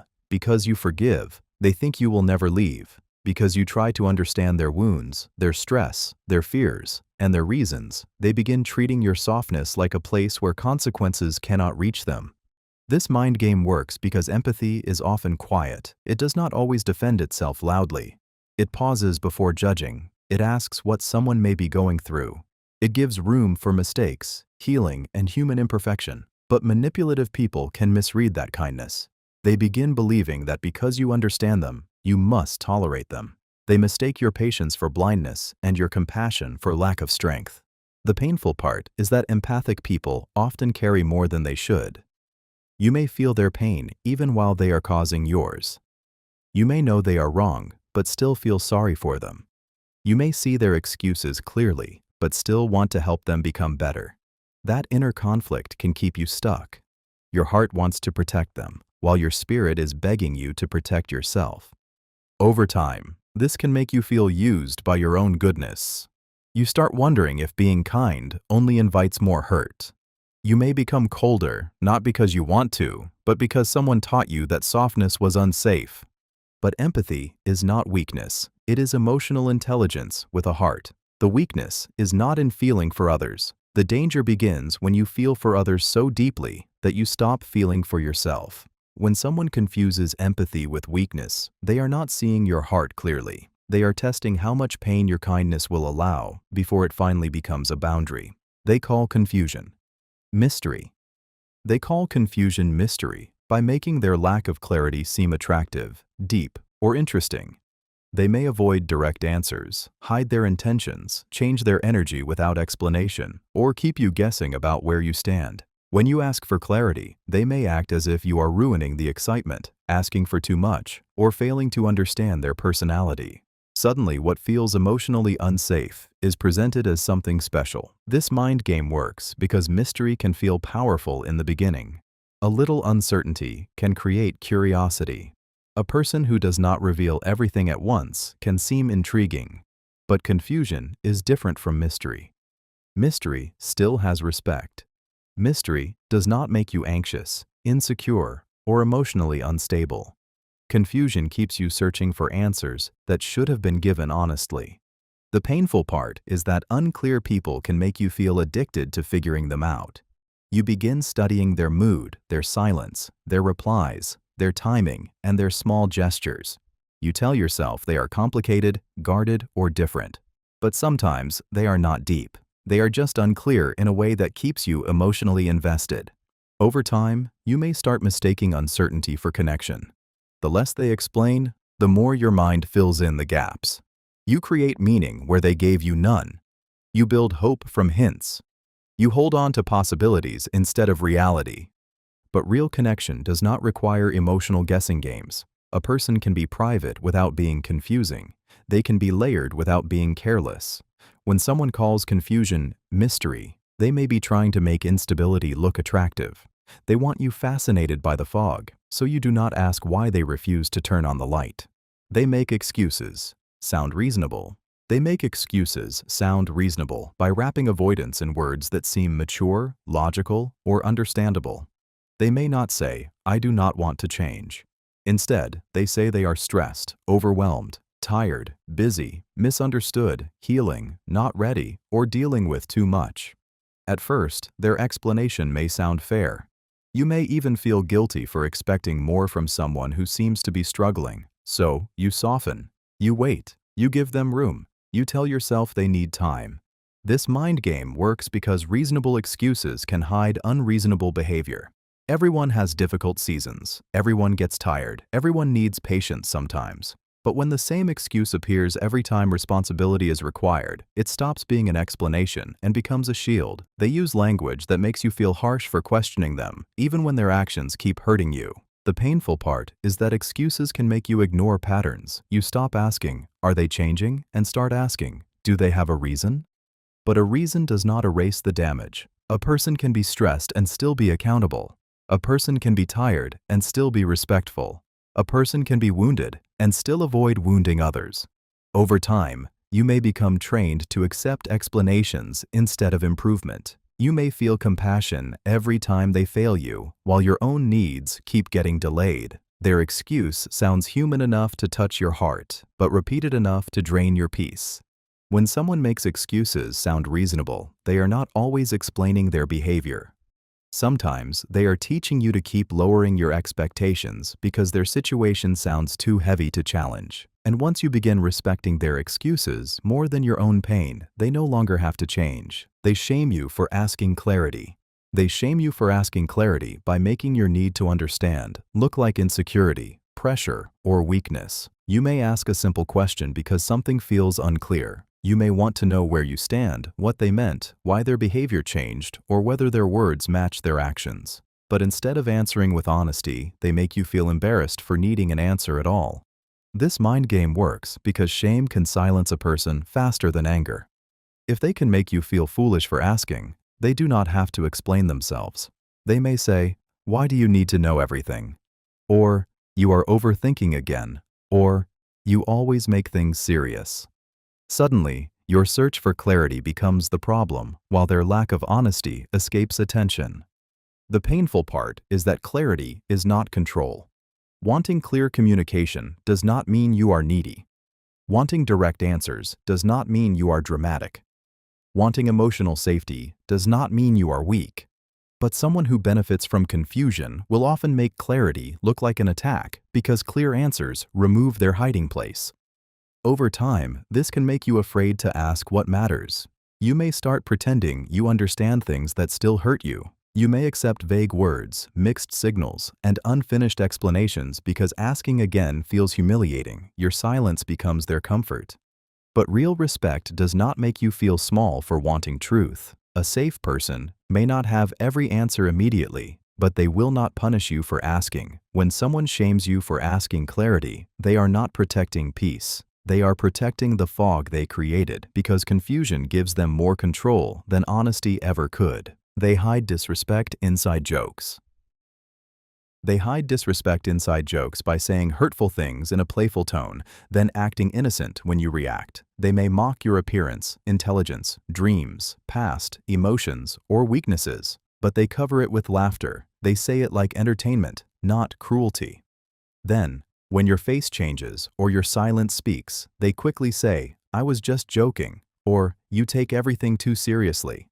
Suddenly, the disrespect is no longer the problem. Your reaction is. This mind game works because jokes give people protection.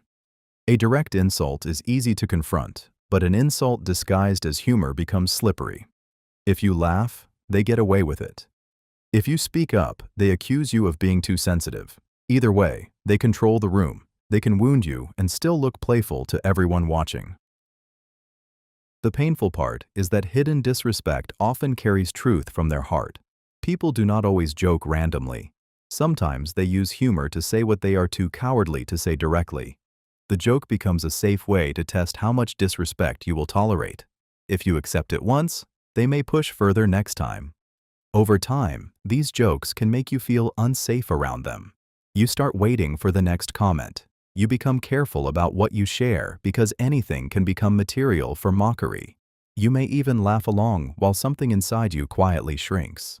Real humor does not leave someone feeling smaller after the laughter ends. It does not use your insecurities as entertainment. When someone hides disrespect inside jokes, they are not just being funny. They are using laughter as a mask, hoping the sound of the joke will distract you from the truth of the wound. They make you chase their old self. They make you chase their old self by showing you a beautiful version of who they were in the beginning, then slowly replacing it with inconsistency, distance, carelessness, or emotional confusion. At first, they may have been gentle, attentive, curious, warm, and present. They may have made you feel chosen, understood, and safe. That early version felt real enough to trust, so when they change, your heart does not immediately accept the change as truth. Instead, you begin searching for the person you first met. This mind game works because the beginning becomes emotional evidence. Every time they hurt you, ignore you, or treat you differently, your mind remembers how they used to be. You tell yourself, this is not really them, or they can be better, or maybe if I am patient, that version will come back. You stop responding to who they are now and start waiting for who they once appeared to be. The painful part is that memories can become stronger than reality. One sweet moment from the past can make you tolerate many painful moments in the present.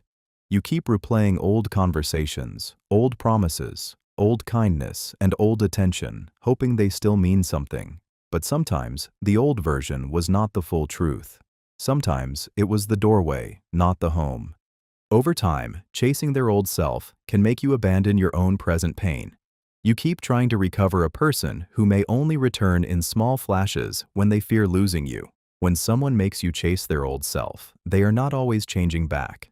Sometimes, they are letting your memory do the work, keeping you attached to who they were while they keep showing you who they are. They become kind when you pull away. They become kind when you pull away by suddenly offering the warmth, attention, and softness they refused to give when you were fully available. For a long time, you may have asked for care in simple ways. You may have wanted better communication, more respect, more effort, or just the feeling that you mattered. But while you were still reaching, explaining, forgiving, and hoping, they stayed careless. They acted distant. They gave little. They made you feel like your needs were too much. Then something changes. You get tired. You stop chasing. You stop explaining. You stop reacting the way you used to. You begin saving your energy, answering less, caring quietly, or preparing yourself to leave emotionally. Suddenly, they notice. Suddenly, they become kind. They check on you. They speak gently. They act interested. They say the things you wanted to hear before your heart got exhausted. This mind game works because kindness feels powerful when it arrives at the edge of loss. You may think, maybe they finally understand. You may soften again because the version of them you missed has returned. But sometimes they are not responding to your pain. They are responding to the threat of losing access to you. The painful part is that this can pull you back into the cycle. You may forget how long you begged for the same kindness they are now giving freely. You may mistake fear of losing you for love, but real care does not wait until you are emotionally leaving before it becomes visible. When someone becomes kind only when you pull away, they may not be changing. They may be trying to keep you close enough to continue accepting what made you pull away in the first place. They call leaving a betrayal. They call leaving a betrayal by making your decision to protect yourself look like an act of cruelty against them. You may have stayed through confusion, disrespect, broken promises, emotional distance, repeated apologies, and pain that kept returning. You may have tried to explain, forgive, wait, understand, and give more chances than your heart could afford. But when you finally decide that you cannot keep losing yourself, they act as if you are the one who destroyed everything. This mind game works because leaving often carries guilt, especially when you still care. They know this. So instead of asking why you reached your limit, they focus on the fact that you are walking away. They may say, "So you are giving up on me," or, "After everything we have been through, you are leaving," or, "I thought you were different." Suddenly, the conversation is no longer about what pushed you away. It becomes about your loyalty, your patience, your love, and whether you are strong enough to keep enduring. The painful part is that this can make you doubt your own escape. You may start remembering the good moments, the promises, the history, and the version of them you hoped would return. You may feel heartless for choosing peace, even though staying was quietly breaking you. Over time, this tactic can trap people in situations they have already outgrown. They stay, not because it is healthy, but because leaving has been made to feel like betrayal. But walking away from repeated pain is not betrayal. Sometimes, it is the first honest act of self-respect. When someone calls leaving a betrayal, they may not be mourning love. They may be mourning the loss of access to someone who finally stopped abandoning themselves. They mirror you until you trust them. They mirror you until you trust them by quietly copying parts of your personality, values, emotions, interests, or communication style until you feel like they understand you deeply. At first, it can feel rare and comforting. They seem to like what you like. They agree with your beliefs. They understand your wounds. They use your phrases. They match your humor, your pace, your emotional energy, and even the way you see the world. It feels like meeting someone who finally gets you without needing too much explanation. This mind game works because similarity creates safety. When someone reflects you back to yourself, your guard naturally drops. You think, this person is like me, or they understand my heart, or I can trust them. That feeling can grow quickly because being mirrored makes you feel seen. It gives you the emotional comfort of familiarity, even when the person is still new or not fully proven. The painful part is that mirroring can be used to create false closeness. They may not truly share your values. They may only be studying them. They may listen carefully, not to connect, but to learn what version of themselves will gain your trust fastest. Once you feel emotionally safe, they may begin changing. The agreement fades. The warmth becomes inconsistent. The person who seemed perfectly aligned with you starts revealing gaps you did not notice before. Over time, this can make you question how you trusted them so quickly. But the mistake was not wanting connection. The danger was someone using your own reflection to lower your defenses. When someone mirrors you until you trust them, they are not always bonding with you. Sometimes, they are becoming familiar enough to enter places your caution would have protected. They support dreams, then weaken them. They support dreams, then weaken them by first making you feel encouraged, understood, and believed in, only to slowly plant doubt in the same dream they once praised. At the beginning, they may act excited about your goals. They may tell you that you are talented, capable, different, and meant for something bigger. Their support feels powerful because dreams are deeply personal. When someone believes in them, it can feel like they are also believing in the hidden version of you that you are trying to become. But after you begin trusting their support, the energy changes. They start questioning your plans in ways that sound practical but feel discouraging. They say, "Are you sure this will work?" Or, "Maybe you should be realistic." Or, "People like you do not usually succeed in that." They may laugh softly at your ambition, compare you to others, or remind you of past failures. Slowly, the person who once made you feel brave begins making you feel foolish for hoping. This mind game works because discouragement hurts more when it comes from someone who first encouraged you. Their early belief gave them emotional authority. So, when they later doubt you, their doubt enters deeper than a stranger's opinion ever could. You may start shrinking your dream just to avoid their criticism. You may delay action, second-guess your ideas, or feel guilty for wanting more. The painful part is that some people support your dream only when it is harmless. They like your ambition as long as it does not make you grow beyond their control, confidence, or comfort. When someone supports your dreams, then weakens them, they are not always being realistic. Sometimes, they are afraid of who you might become if you stop needing their approval. They make every conflict your fault. They make every conflict your fault by turning every disagreement into evidence that you are the problem. It does not matter how the issue started. They may have ignored you, disrespected you, broken a promise, dismissed your feelings, or created confusion. But once the conversation begins, the focus slowly shifts away from what they did and lands on how you reacted, how you spoke, how you brought it up, or why you could not let it go. This mind game works because blame can redirect attention. Instead of answering for their behavior, they make you defend your tone, your timing, your emotions, or your memory. You may begin the conversation wanting accountability, but you end it apologizing for being upset. That is the trap. They do not need to prove they are innocent. They only need to make you feel guilty enough to forget the original issue. The painful part is that this can make you afraid of conflict altogether. You start thinking carefully before speaking. You rehearse your words. You try to sound calm, gentle, fair, and perfect because you know one small emotional mistake will be used against you. But no matter how carefully you speak, they still find a way to make the conflict about your flaws. Over time, this can make you carry blame that was never yours. You may start believing that peace depends on you being quieter, softer, easier, and less honest. But healthy conflict requires two people willing to look at themselves. When someone makes every conflict your fault, they are not trying to solve the problem. They are protecting themselves from responsibility by making you feel responsible for everything. They compare you without saying it. They compare you without saying it by placing someone else near your insecurity without openly admitting they are measuring you against them. They may praise another person's looks, success, confidence, patience, intelligence, body, lifestyle, or behavior in a way that quietly makes you feel less enough. They may not say, "Why can't you be like them?" directly, but the message sits underneath the words. You feel it. You hear the hidden contrast. You start wondering what they admire in others that they think is missing in you. This mind game works because indirect comparison is harder to confront. If you call it out, they can deny it. They may say, "I was only complimenting them," or "You are just insecure," or "You take everything personally." That denial makes you question your reaction, even though your body already understood the emotional meaning behind the comment. The painful part is that silent comparison can make you compete with people who never even entered the room to hurt you.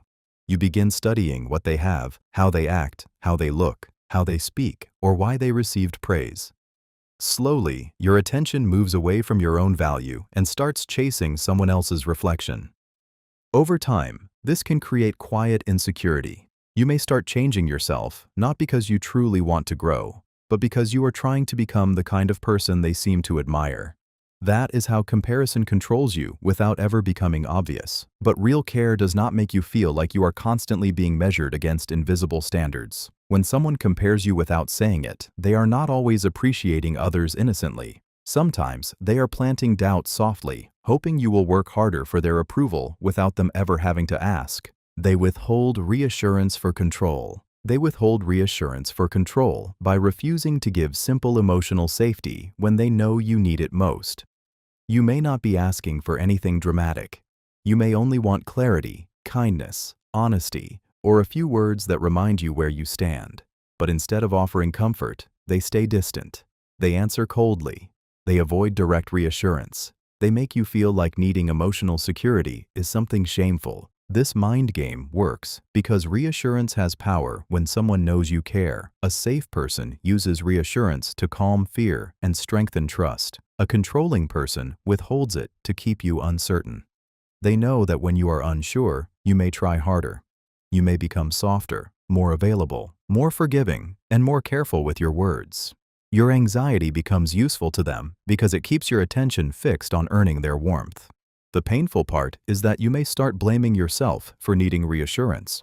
You may think, "Maybe I am too needy," or "Maybe I should not ask again." But the truth is, everyone needs emotional confirmation sometimes. In healthy connections, reassurance is not a burden. It is part of care. It says, "You are safe here. I hear you. I am not trying to make you suffer." Over time, withheld reassurance can make you emotionally dependent. You begin waiting for one kind sentence, one clear answer, one small sign that everything is okay. When they finally give it, it feels powerful because you have been starving for it. That is the trap.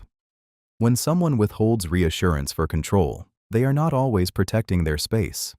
Sometimes, they are keeping you insecure enough to keep chasing the comfort they could have given freely. They vanish when needed, appear when needy. They vanish when needed, appear when needy by making support one-sided. When you are hurting, confused, tired, or in need of comfort, they suddenly become unavailable. They may say they are busy, overwhelmed, distracted, tired, or dealing with their own problems. They reply late, avoid the deeper conversation, change the topic, or make you feel guilty for needing them at the wrong time. In those moments, you learn that your pain is inconvenient. But when they need something, everything changes. Suddenly, they know how to reach you. Suddenly, they have time to explain, complain, ask, cry, vent, or demand attention. Their problems become urgent, and they expect you to respond with patience, care, and emotional presence. The same person who disappeared when you needed support now expects you to show up fully when they feel weak. This mind game works because caring people often respond to need, even when their own needs have been ignored. You may tell yourself, "I know how it feels to be alone, so I should help." But while you are offering the care you wished they had given you, they are learning that your pain can wait, but theirs cannot. The painful part is that this imbalance can make you feel invisible. You begin shrinking your needs because they are rarely met. You stop asking for support because disappointment feels worse than silence. Yet you keep showing up for them because your heart does not want to become cold. Over time, this teaches you to confuse being useful with being loved. But real connection is not only present when someone needs your strength. When they vanish when needed and appear when needy, they are not building mutual care. They are turning you into a shelter they can enter, while leaving you outside when the storm is yours. They guilt you for being tired. They guilt you for being tired by making your exhaustion look like selfishness, weakness, or lack of love. You may have been patient for too long, understanding for too long, forgiving for too long, and available for too long. You may have carried conversations, absorbed moods, explained your feelings, adjusted your needs, and kept showing up even when your own heart was running low. But the moment you finally say you are tired, they act as if your tiredness is a personal attack. This mind game works because tired people often feel guilty for needing rest. If you are used to being the strong one, the helper, the listener, or the forgiving one, you may feel wrong for reaching your limit. They may say, "So now you are giving up?" Or, "I guess I am too much for you," or, "You used to care more." Suddenly, your exhaustion is not seen as a sign that something has been too heavy. It is treated like proof that you are failing them.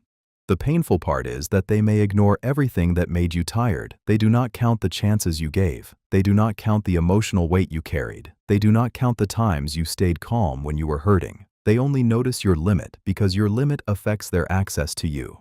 Over time, this can make you push yourself past emotional safety. You keep giving when you have nothing left, just to avoid being called cold. But tiredness is not betrayal. It is information. It is your mind and body saying something has been draining you for too long. When someone guilts you for being tired, they are not always asking for love.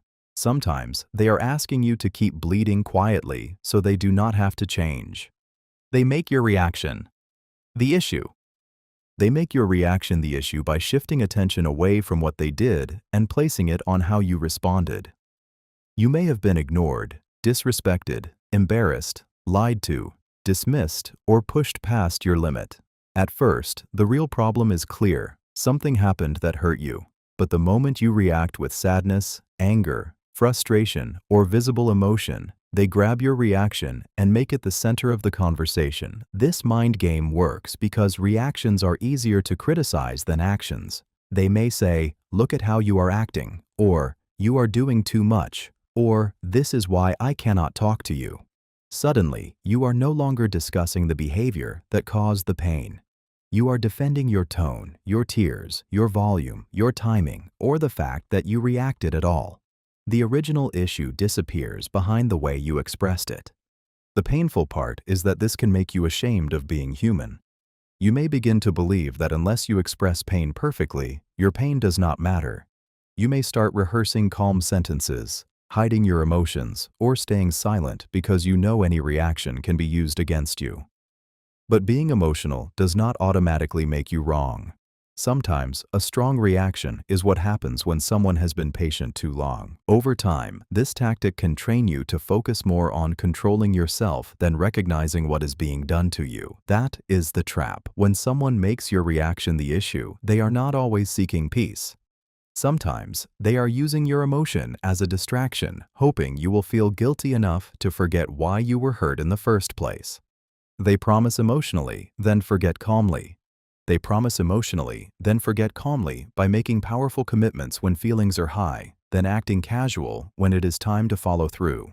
In the moment, they may sound sincere. They may speak with emotion, regret, urgency, or softness. They may say they will change, they will be more present, they will stop hurting you, they will show up better, or they will never repeat the same mistake again. Their words feel heavy because they arrive during a vulnerable moment, when your heart is tired and desperate for proof. This mind game works because emotional promises can feel like transformation. When someone speaks with tears, passion, or deep seriousness, you may believe the change has already begun. You may relax. You may forgive. You may tell yourself that this time is different because they sounded different. But once the emotional moment passes, their memory becomes selective.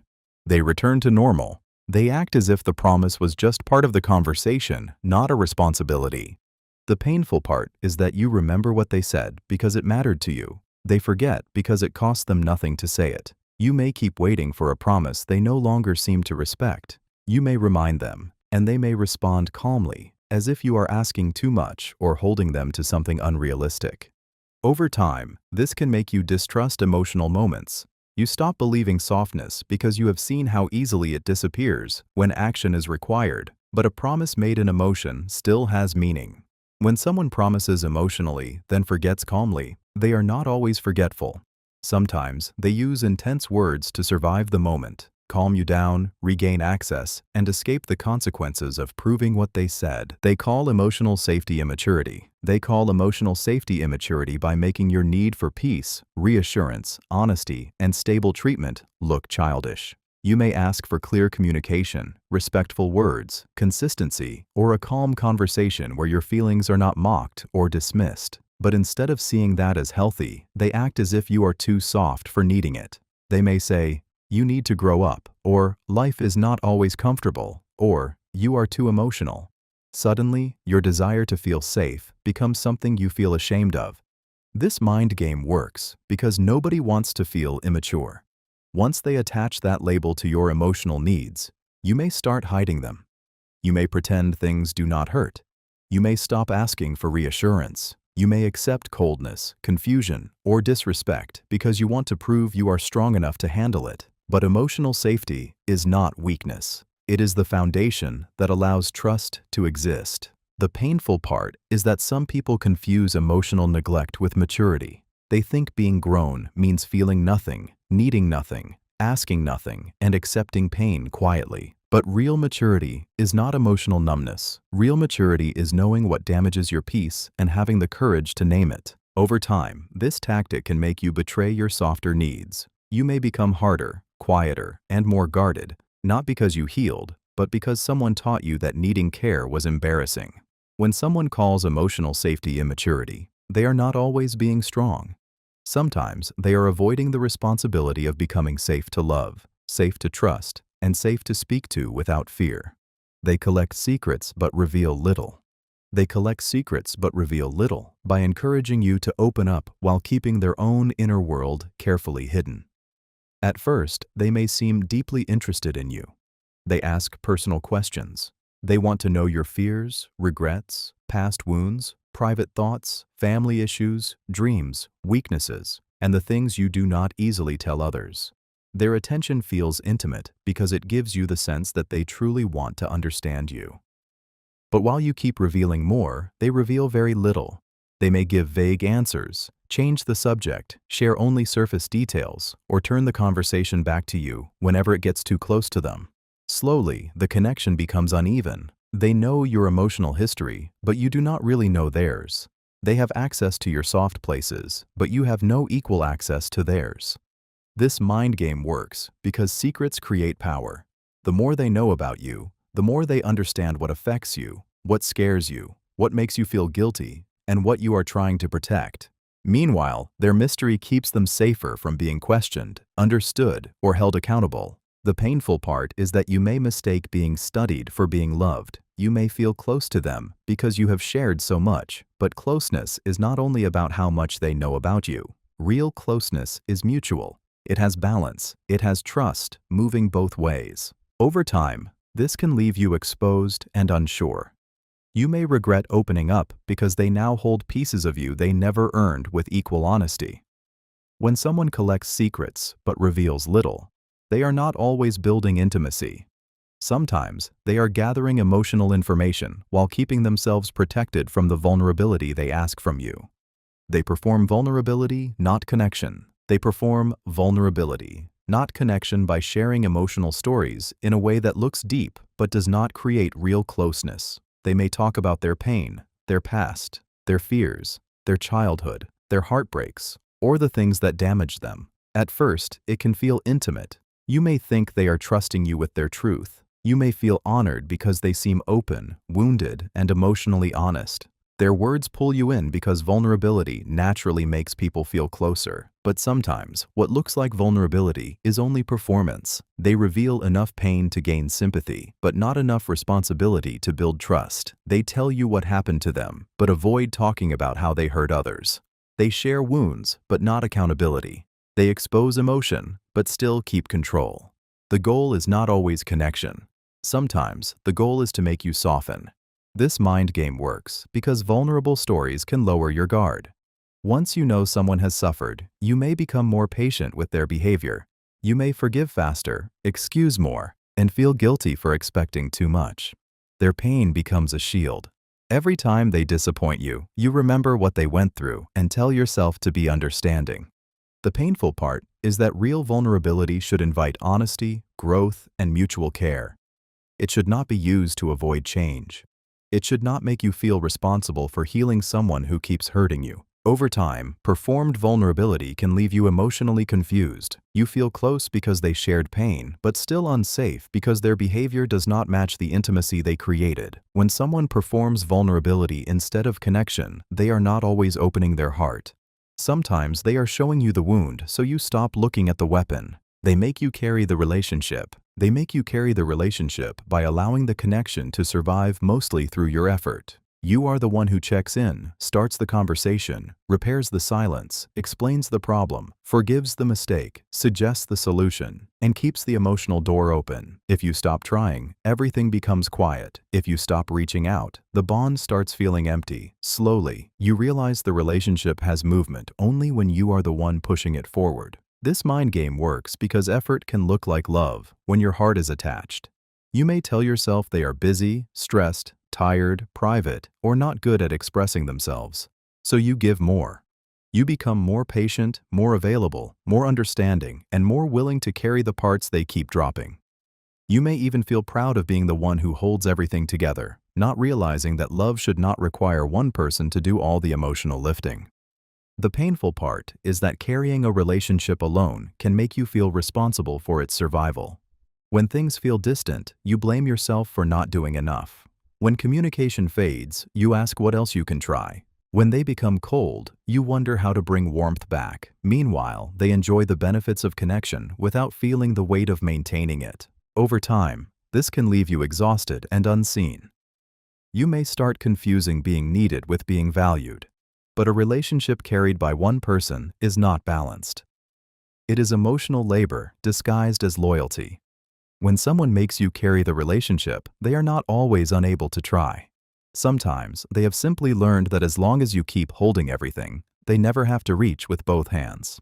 They trigger jealousy to measure control. They trigger jealousy to measure control by placing insecurity in front of you and watching how much it affects you. They may mention someone else too often, praise another person in a way that feels pointed, give attention publicly while ignoring you privately, or suddenly become secretive enough to make your mind restless. They may not openly say they want you jealous, but they create the conditions for jealousy, then study your reaction. This mind game works because jealousy reveals attachment. When you react, they learn how much emotional power they have over you. If you become anxious, they know you care. If you ask questions, they know you are watching. If you compete, they know your confidence can be shaken. Your discomfort becomes information, and they use that information to understand how tightly they can pull your emotions.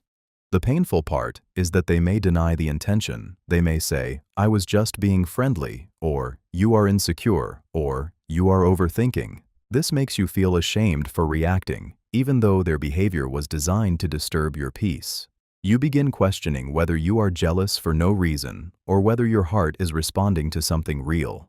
Over time, this can make you feel like you are always being compared, tested, or replaced. You may start changing yourself to keep their attention. You may become more available, more pleasing, more careful, or more desperate to prove your value. That is the trap. When someone triggers jealousy to measure control, they are not building love. They are checking how easily your peace can be shaken, how quickly your confidence can bend, and how much power they still have over your emotional world. They deny tension. You clearly feel. They deny tension you clearly feel by acting as if nothing is wrong when the energy has obviously changed. You may sense coldness in their tone, distance in their replies, irritation in their silence, or pressure in the way they move around you. You know the atmosphere is not normal. Something feels heavy, but when you ask, they say, "Nothing is wrong," or "You are imagining things," or "Why are you always looking for problems?" Suddenly, the tension you can feel becomes something you are expected to doubt. This mind game works because emotional tension is hard to prove. You cannot always show someone a screenshot of a mood. You cannot always explain why a silence feels different or why a simple reply feels loaded. So when they deny it, you may start questioning yourself. You wonder if you are too sensitive, too observant, or too afraid of conflict. Their denial makes your own perception feel unstable. The painful part is that denying tension forces you to carry it alone. They know something is off, you know something is off, but they refuse to name it. So the pressure sits in the room like smoke while they pretend the air is clear. You become the only one trying to breathe through it. Over time, this can make you anxious around them. You start studying every small shift because you know they will not be honest when the energy changes. You feel responsible for solving what they refuse to admit, but real peace does not require pretending. Tension is not there. When someone denies tension, you clearly feel they are not always avoiding conflict. Sometimes they are making you question your instincts so they can control the emotional atmosphere without ever taking responsibility for it. They make your needs feel excessive. By treating basic emotional requirements as if they are unreasonable demands. You may only want honesty, consistency, respect, communication, reassurance, or effort that does not disappear when things become uncomfortable. But instead of seeing these needs as normal parts of connection, they make you feel like you are asking for too much. They may say you are needy, difficult, dramatic, demanding, or impossible to satisfy. Slowly, your normal desire for care begins to feel like a burden. This mind game works because people often fear being too much. Once someone convinces you that your needs are excessive, you may start shrinking them. You ask for less, you speak less, you expect less. You begin accepting small pieces of attention, weak apologies, unclear answers, and inconsistent effort because you do not want to seem ungrateful. Their comfort grows as your standards get smaller. The painful part is that your needs do not disappear just because you silence them. They stay inside you, turning into sadness, resentment, anxiety, or emotional hunger. You may start blaming yourself for wanting what healthy people give naturally. You may wonder why you cannot just be easier, quieter, or more independent. But needing care does not make you weak. It makes you human. Over time, this can make you feel ashamed of your own heart. You stop asking for what would make you feel safe, then wonder why you feel so lonely. That is the trap. When someone makes your needs feel excessive, they are not always overwhelmed by your expectations. Sometimes they are trying to make you easier to neglect. If they can convince you that your needs are too much, they never have to admit that their effort is too little. They act offended by accountability.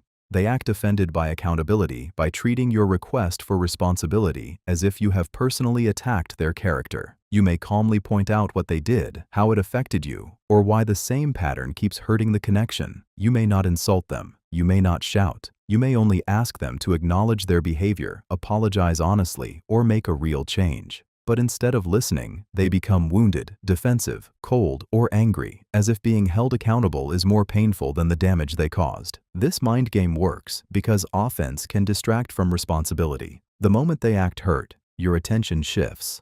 You stop focusing on what they did and start worrying about how they feel. You may begin softening your words, explaining your intention, apologizing for bringing it up, or comforting them so they do not feel judged. Slowly, the conversation moves away from accountability and becomes about protecting their emotions. The painful part is that this can make you feel cruel for asking for basic respect. You may start thinking, maybe I said it wrong, or maybe I was too harsh, even when your concern was valid. Their offense becomes a wall you are expected to climb before the real issue can even be discussed. Over time, this can train you to avoid difficult conversations. You may stay silent because you already know accountability will turn into emotional drama. But accountability is not an attack. It is a doorway to repair. When someone acts offended by accountability, they are not always deeply hurt. Sometimes they are using wounded pride to escape the truth, hoping you will feel guilty enough to stop asking them to change what they are comfortable repeating. They make you comfort their guilt. By turning their wrongdoing into their emotional pain, until you become the one soothing the person who hurt you. You may begin by expressing how their actions affected you. Maybe they lied, ignored you, embarrassed you, broke trust, or repeated something you already explained was painful. For a moment, the focus is clear. You are hurt, and they need to take responsibility.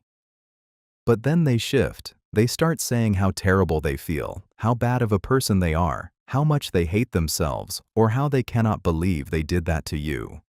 Their guilt becomes so loud that your pain gets pushed to the side. Suddenly, you feel pressure to reassure them. You may say, "You are not a bad person," or "It is okay," or "I know you did not mean it," even though you are still wounded. This mind game works because compassionate people struggle to watch someone suffer, even when that person caused the suffering. Instead of receiving repair, you start providing comfort. Instead of them asking how to make things right, you are helping them feel less guilty for what they did wrong. The painful part is that guilt can look like accountability, but it is not the same thing. Real accountability focuses on the person who was hurt. Guilt often focuses on the person who caused the hurt. If they make their guilt bigger than your wound, they can escape the deeper work of change. Over time, this can leave you emotionally confused. You came needing care, but left giving it. When someone makes you comfort their guilt, they are not always sorry in a healing way. Sometimes, they are using guilt to become the victim of the pain they created. They give gifts instead of change. They give gifts instead of change by offering something visible, sweet, or emotionally distracting instead of correcting the behavior that hurt you. They may buy something for you, send money, bring food, offer help, plan a nice moment, or surprise you with something thoughtful after causing pain. At first, the gesture can soften your heart. It feels easier to accept a gift than to stay inside the discomfort of the real issue. The gift becomes a temporary bridge over a wound that still has not been healed. This mind game works because gifts can create emotional confusion. A gift looks like care. It can make you feel guilty for still being upset. You may think, maybe they are trying, or maybe this is their way of apologizing. But effort that avoids the actual problem is not repair. If they hurt you with dishonesty, a gift does not replace honesty. If they hurt you with disrespect, a gift does not replace respect. If they hurt you with inconsistency, a gift does not replace reliability. The painful part is that gifts can make the damage harder to talk about. Once they do something nice, you may feel ungrateful for bringing the issue up again. They may even remind you of what they gave, as if generosity should cancel accountability. Slowly, you start accepting presents where you needed progress. Over time, this can train you to confuse being rewarded with being respected. You may receive nice things while still feeling emotionally unsafe. But love is not proven by gifts that appear after harm. Real care changes the behavior that made the gift necessary. When someone gives gifts instead of change, they are not always making peace. Sometimes, they are decorating the damage so you stop asking them to repair it. They call protection coldness. They call protection coldness by making your decision to guard your peace look like a lack of love. You may have reached a point where you no longer explain as much, give as quickly, forgive as easily, or make yourself endlessly available.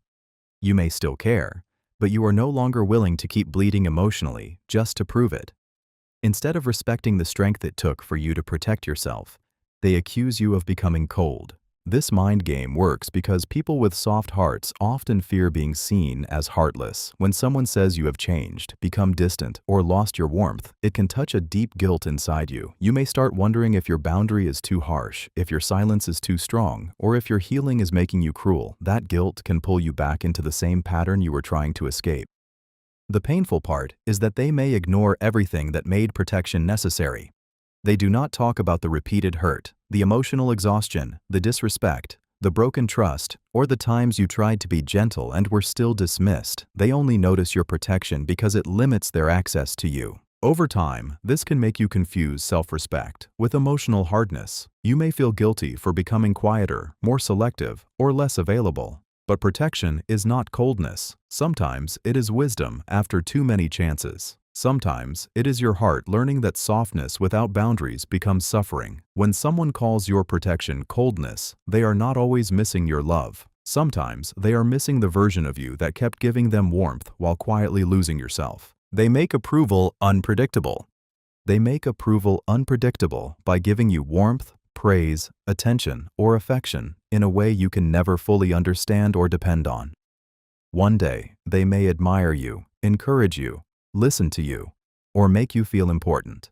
The next day, they may become cold, unimpressed, distant, or silent without explaining what changed. You begin searching for the rule behind their approval, but the rule keeps moving. This mind game works because unpredictable approval creates emotional chasing. When someone is consistently kind, your nervous system relaxes. You know where you stand. But when approval comes and goes without warning, your mind becomes alert. You start studying what you did right on the days they were warm and what you did wrong on the days they pulled away. You begin adjusting yourself, hoping to bring back the version of them that made you feel valued. The painful part is that unpredictable approval can make you addicted to small signs of acceptance. A compliment feels powerful because it is rare. A kind message feels meaningful because it follows distance. A little attention feels like proof that you are finally doing something right. Slowly, their approval becomes something you work for, not something that naturally flows from respect. Over time, this can weaken your confidence. You may stop trusting your own worth because your mood begins rising and falling with their treatment. You become careful, anxious, and eager to please, trying to avoid whatever might make them withdraw again. But love should not feel like guessing the weather. Respect should not disappear without reason. When someone makes approval unpredictable, they are not simply complicated. Sometimes they are training you to seek validation from them so deeply that you forget your value existed before they decided whether to recognize it. They exhaust you with explanations. They exhaust you with explanations by turning every simple issue into a long, draining conversation that leaves you too tired to keep asking for the truth. You may come with one clear concern. You may ask why they ignored you, why they broke a promise, why they changed their story, or why the same behavior keeps repeating. But instead of answering directly, they begin explaining everything around the issue except the issue itself. This mind game works because long explanations can feel like effort.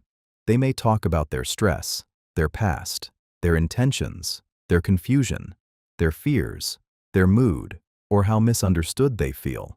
The words keep coming, and because they sound serious, you may think something meaningful is happening. But by the end, you are emotionally tired, mentally crowded, and still without a clear answer. The painful part is that exhaustion can make you surrender. You may stop pressing the point, not because you received clarity, but because your mind can no longer carry the weight of another round. You may accept their explanation just to end the conversation. You may even apologize for bringing it up because they made the discussion feel so heavy. Over time, this can train you to avoid asking questions at all. You already know a simple concern will become a complicated speech. You already know you will leave confused, guilty, or drained. So you choose silence, and their behavior remains untouched. But real communication brings clarity, not fatigue. A person who respects you does not bury truth beneath endless words. When someone exhausts you with explanations, they are not always trying to help you understand. Sometimes they are wearing down your resistance until you become too tired to notice that nothing was actually answered. They make peace depend on silence. They make peace depend on silence by teaching you that everything stays calm only when you do not speak about what hurts you. You may notice disrespect, distance, broken promises, unfair treatment, or emotional neglect, but every time you bring it up, the atmosphere changes. They become defensive, cold, offended, angry, or withdrawn. Soon, you learn that honesty creates conflict, while silence keeps the room peaceful. This mind game works because peace is something most people naturally want. If you care about the connection, you may start choosing quietness just to avoid another argument. You swallow your feelings, delay difficult conversations, and convince yourself it is better not to make things worse. But the peace you are protecting is not real peace. It is tension with a softer name. It is discomfort hidden under silence. The painful part is that your silence begins to serve them more than it serves you. They get to continue the behavior without being challenged. They get comfort, access, and control, while you carry the emotional weight alone. You may start feeling lonely, even around them, because the real version of you has to stay hidden for the relationship to feel stable. Over time, this can make you afraid of your own voice. You may think before every sentence, wondering if truth will ruin the mood. You become careful, small, and emotionally edited. But real peace does not require one person to disappear. Real peace can survive honesty, correction, and uncomfortable truth. When someone makes peace depend on silence, they are not protecting the relationship. They are protecting the version of it where they remain comfortable and you remain unheard. They punish your independence. They punish your independence by making you feel guilty, distant, or unsafe the moment you stop depending on them for approval, attention, comfort, or direction. At first, they may enjoy being needed. They may like when you ask their opinion before deciding, when you wait for their reply before feeling calm, when you shape your choices around their mood, or when their presence becomes the center of your confidence.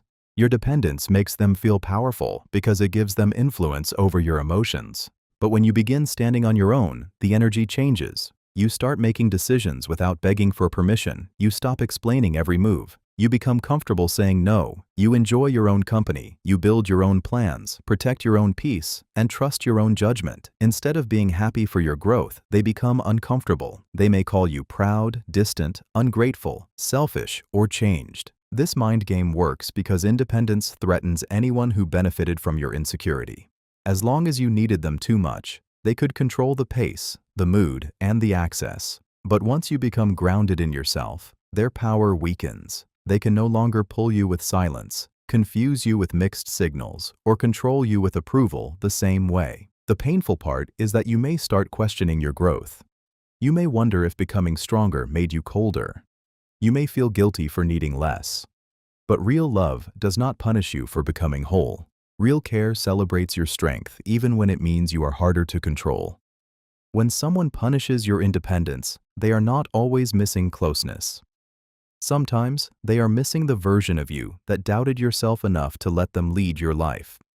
They forget what mattered to you. They forget what mattered to you by acting as if your needs, words, boundaries, or emotional wounds slipped from their mind, even when you explained them clearly. You may have told them what hurts you, what makes you feel unsafe, what you needed them to remember, or what was important to your heart. In the moment, they may have nodded, apologized, promised, or acted like they understood. But later, they repeat the same thing and say, "I forgot," as if forgetting removes responsibility. This mind game works because forgetfulness can look innocent. If someone forgets, it seems less harmful than if they ignored you on purpose. So you may soften. You may tell yourself they did not mean it. You may explain again, remind again, forgive again, and give them another chance. But when someone keeps forgetting what repeatedly mattered to you, the forgetfulness becomes information. It shows what they are willing to remember and what they are comfortable neglecting. The painful part is that people usually remember what affects them. They remember what embarrasses them, what benefits them, what they want, what they fear losing, and what protects their comfort. So when they keep forgetting your emotional needs, it can make you feel small, unimportant, and easy to overlook. Over time, this can make you tired of repeating yourself. You may stop sharing what matters because it hurts too much to watch someone treat it like a minor detail. But love does not require perfect memory. It does require care. When someone forgets what mattered to you again and again, they are not always absent-minded. Sometimes they are showing you that your pain was heard, but never important enough to become a priority. They answer complaints with your flaws. They answer complaints with your flaws by refusing to deal with what you brought up and dragging your imperfections into the conversation instead.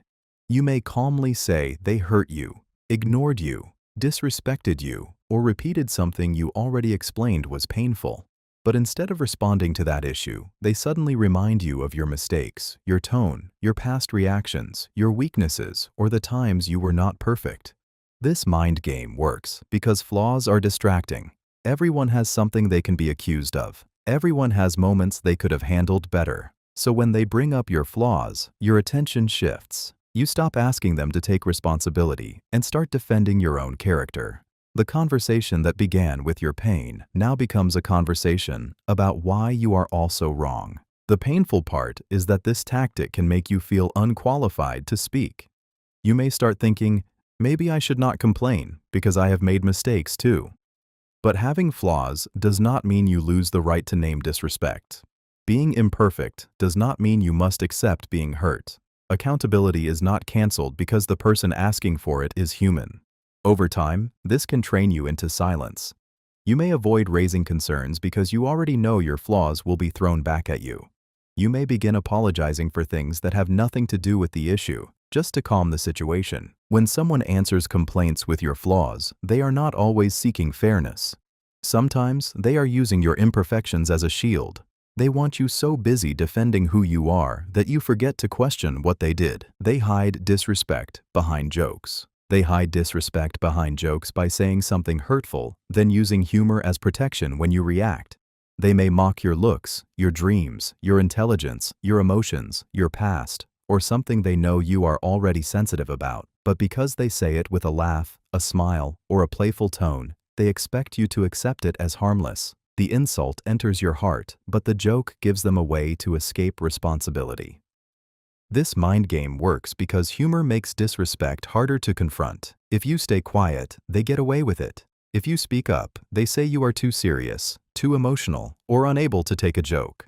Suddenly, the problem is not what they said. The problem becomes your reaction to it. That shift makes you feel embarrassed for defending yourself, even when the comment clearly crossed a line. The painful part is that jokes often reveal what someone feels safe enough to say indirectly. They may not have the courage to insult you openly, so they test it through laughter. If you accept it, they push further next time. If you challenge it, they hide behind innocence. Either way, they learn how much disrespect they can place inside humor before you finally stop smiling. Over time, this can make you feel unsafe around them. You may laugh along just to avoid tension, while something inside you feels smaller. You may stop sharing personal things because you know they can become material for mockery. Real humor should not leave someone quietly wounded after everyone else has laughed. When someone hides disrespect behind jokes, they are not just being playful. They are using laughter to make cruelty look acceptable. They guilt you for seeing imbalance. They guilt you for seeing imbalance by making you feel wrong for noticing that the effort, care, sacrifice, or emotional weight is not equal. You may realize you are the one always reaching out, always apologizing first, always understanding, always adjusting, always forgiving, or always carrying the harder part of the connection. You may not want perfection. You may only want fairness, but the moment you name the imbalance, they act as if you are keeping score. This mind game works because nobody wants to feel petty or selfish. When they say, "So now you are counting everything," or "I thought you did things from the heart," you may feel ashamed for noticing how much you have been giving. Suddenly, the problem is not the imbalance itself. The problem becomes your awareness of it. They make you feel guilty for seeing what was quietly draining you. The painful part is that imbalance often hides behind love. You may tell yourself that giving more means you care more, that being patient means you are mature, or that carrying things quietly means you are strong. But when only one person keeps bending, the relationship does not become stronger. One person simply becomes smaller. Over time, this can make you ignore your own exhaustion. You may keep giving because asking for balance feels unkind. You may keep accepting less because you do not want to seem demanding. But fairness is not selfish. Noticing imbalance does not mean your love was fake. It means your spirit is finally tired of being the only one holding the weight. When someone guilts you for seeing imbalance, they are not always defending love. Sometimes they are defending the arrangement that benefits them while quietly emptying you. They treat your requests as pressure. They treat your requests as pressure by making your simple needs sound like heavy demands. You may ask for clearer communication, more effort, honesty, consistency, respect, or a little more consideration. These requests may be reasonable, calm, and necessary. But instead of seeing them as part of a healthy relationship, they act as if you are burdening them. They sigh, withdraw, get irritated, or say things like, "You are putting too much pressure on me," or "I cannot do anything right with you." This mind game works because it makes you feel guilty for asking. Once your request is framed as pressure, you may start shrinking it. You may say, "Never mind," even though it still matters. You may lower your expectations because you do not want to seem demanding. You may start accepting less than you need just to avoid making them uncomfortable. Slowly, your needs become something you apologize for instead of something you honor. The painful part is that they may enjoy the benefits of your care while resisting the responsibility of giving care back. They want your patience, your loyalty, your understanding, and your emotional availability. But when you ask for effort in return, they make it sound like you are asking too much. Over time, this can make you feel lonely for things that should have been normal. You stop requesting clarity. You stop asking for consistency. You stop speaking about what hurts because every need is treated like a burden. When someone treats your requests as pressure, they are not always overwhelmed. Sometimes they are uncomfortable because your request exposes the effort they were hoping to avoid. If asking for basic care feels like pressure to them, it may be because they were only comfortable when you needed nothing. They make withdrawal look mature.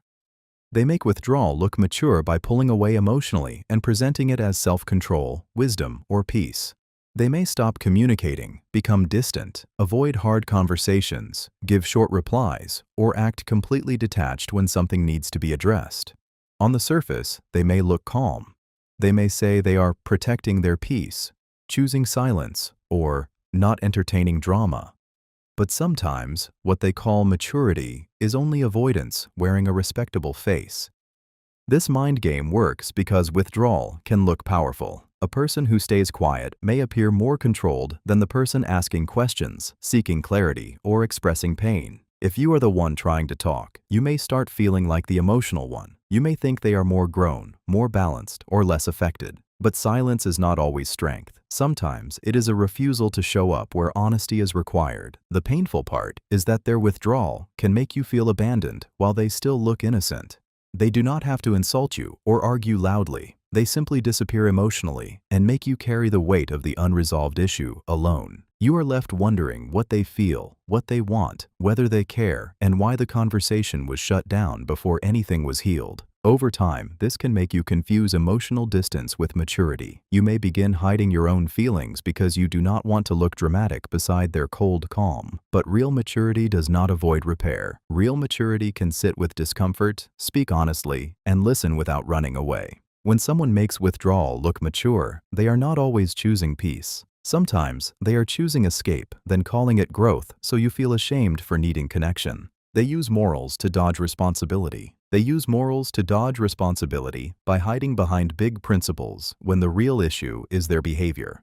You may bring up something specific they did, such as lying, disrespecting you, breaking trust, ignoring your feelings, or refusing to change. But instead of facing that specific action, they shift the conversation into a moral speech. They may talk about forgiveness, patience, loyalty, kindness, maturity, peace, or understanding, as if your pain is a test of your character instead of a result of their choices. This mind game works because moral language can make accountability look harsh. If they say, "You should forgive," you may feel guilty for still hurting. If they say, "Real love is patient," you may feel selfish for wanting change. If they say, "Mature people do not hold grudges," you may start wondering if asking for responsibility makes you bitter. Slowly, the focus moves away from what they did and onto whether you are being good enough. The painful part is that values like forgiveness, patience, and loyalty are beautiful when they are used honestly, but in the wrong hands, they become weapons. They are used to keep you quiet, keep you giving, keep you understanding, and keep you accepting behavior that continues to wound you. Over time, this can make you feel spiritually or morally wrong for protecting yourself. You may stay too long because leaving feels unforgiving. You may stay silent because speaking feels unkind. But morality without accountability becomes manipulation. When someone uses morals to dodge responsibility, they are not always teaching you goodness. Sometimes they are using the language of goodness to escape the truth that they still owe you honesty, repair, and changed behavior. They call self-respect abandonment. They call self-respect abandonment by making your decision to choose yourself look like you are leaving them behind. You may stop accepting disrespect, stop answering every emotional demand, stop forgiving without change, or stop making yourself available to someone who keeps draining you. You are not trying to hurt them. You are trying to return to yourself. But instead of respecting your limit, they act as if your self-respect is proof that you no longer care. This mind game works because abandonment is a heavy word. It touches guilt, fear, and compassion. If they can make you feel like you are abandoning them, they may pull you back into the same role you were trying to escape. You may start explaining that you still care. You may soften your boundary. You may return before you are ready because you do not want to seem heartless. The painful part is that they often ignore how many times you abandoned yourself to stay with them. They do not count the moments you swallowed your feelings, betrayed your peace, ignored your needs, or stayed quiet just to keep the connection alive. They only call it abandonment when you finally stop abandoning yourself for their comfort. Over time, this can make you feel trapped between love and self-respect. You may think choosing yourself means hurting someone else, but self-respect is not abandonment. It is not cruelty. It is not betrayal. It is the moment you stop disappearing inside someone else's needs. When someone calls self-respect abandonment, they are not always afraid of losing love. Sometimes, they are afraid of losing control over the version of you that kept staying, giving, and forgiving, even when your own spirit was asking to be chosen. They ask patience without progress. They ask patience without progress by making you wait for change they keep promising but never proving. At first, patience may feel reasonable. Everyone needs time to grow, heal, learn, and correct their mistakes. So when they say, "Please be patient with me," you may soften. You may believe they are aware of the problem. You may think the waiting has meaning because they sound like they truly want to become better. But over time, the same request keeps returning. They ask for patience after repeating the same behavior. They ask for patience after breaking the same promise. They ask for patience when you are tired, hurt, confused, and emotionally drained. The words sound humble, but the pattern stays the same. This is where patience becomes a trap.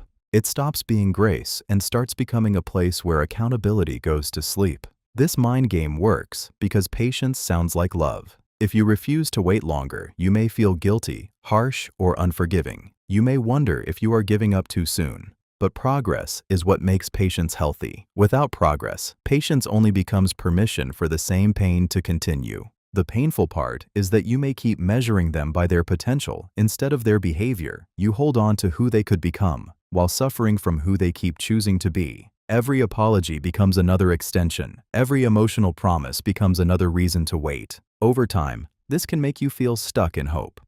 You are not moving forward, but you are not fully leaving either. When someone asks patience without progress, they are not always asking for time to grow. Sometimes they are asking for more time to stay the same while you keep paying the emotional cost. They make your pain comfort them. They make your pain comfort them by turning your hurt into proof that they still matter to you. Instead of feeling concerned that they caused you distress, they secretly feel reassured by how deeply you are affected. Your tears, your long messages, your frustration, your sadness, and your need for answers become signs that they still have emotional power over you. They may not admit it openly, but your pain gives them a strange sense of importance. This mind game works because some people measure love by suffering. If you are calm, they think you no longer care. If you stop reacting, they feel ignored. But when you are hurt, chasing, explaining, or trying to fix things, they feel wanted. Your pain becomes emotional confirmation for them. Instead of asking, "How can I stop hurting this person?" they quietly receive comfort from knowing they can still move you. The painful part is that you may think your pain will make them understand. You may believe if they see how badly something affected you, they will soften, change, or finally take responsibility. But someone playing this game does not always see your pain as a reason to protect you. Sometimes, they see it as proof that you are still attached. Over time, this can trap you in a cycle where your hurt feeds their ego. The more you suffer, the more powerful they feel. The more you explain, the more central they become.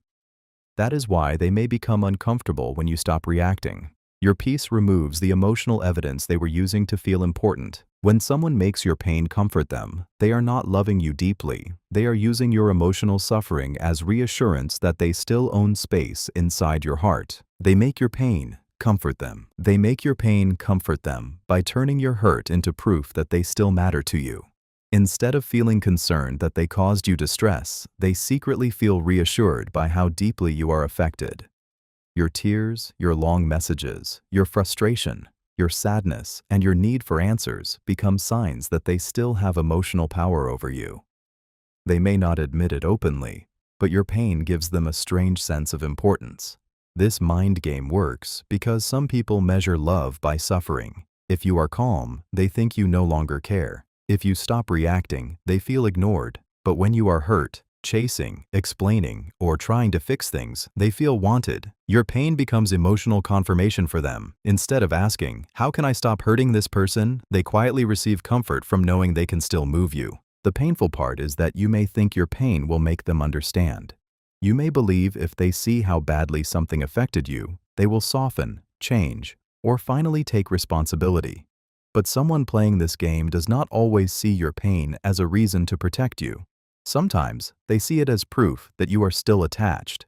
Over time, this can trap you in a cycle where your hurt feeds their ego. The more you suffer, the more powerful they feel. The more you explain, the more central they become. That is why they may become uncomfortable when you stop reacting.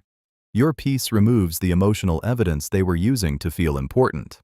When someone makes your pain comfort them, they are not loving you deeply. They are using your emotional suffering as reassurance that they still own space inside your heart. They treat access like a prize. They treat access like a prize by making their attention, time, affection, or presence feel like something you must earn. Instead of relating to you with openness and respect, they create the feeling that being close to them is a reward. One day, they are available, warm, and responsive. The next day, they become distant, selective, and hard to reach. They make you feel as if their presence is valuable because it is difficult to receive. This mind game works because scarcity increases emotional hunger. When someone makes access to them unpredictable, you may begin working harder to keep it. You may become more careful with your words, more patient with their behavior, more forgiving of their distance, and more grateful when they finally give you attention. Their presence begins to feel special, not because it is deeply loving, but because it is not guaranteed. The painful part is that you may start treating normal connection like an achievement. A reply feels like success.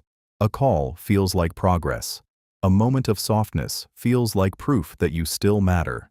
Slowly, their access becomes a prize you chase, while your own worth becomes something you forget to protect. Over time, this can make you accept emotional crumbs with gratitude. You may stop asking whether they are good for your peace and start asking how to stay close enough to keep receiving small pieces of them. That is the trap. They make you compete for access that should have been mutual. When someone treats access like a prize, they are not always mysterious or busy. Sometimes they are making themselves scarce, so you overvalue every little moment they give, while they remain in control of how close you are allowed to feel. They make absence stronger than presence.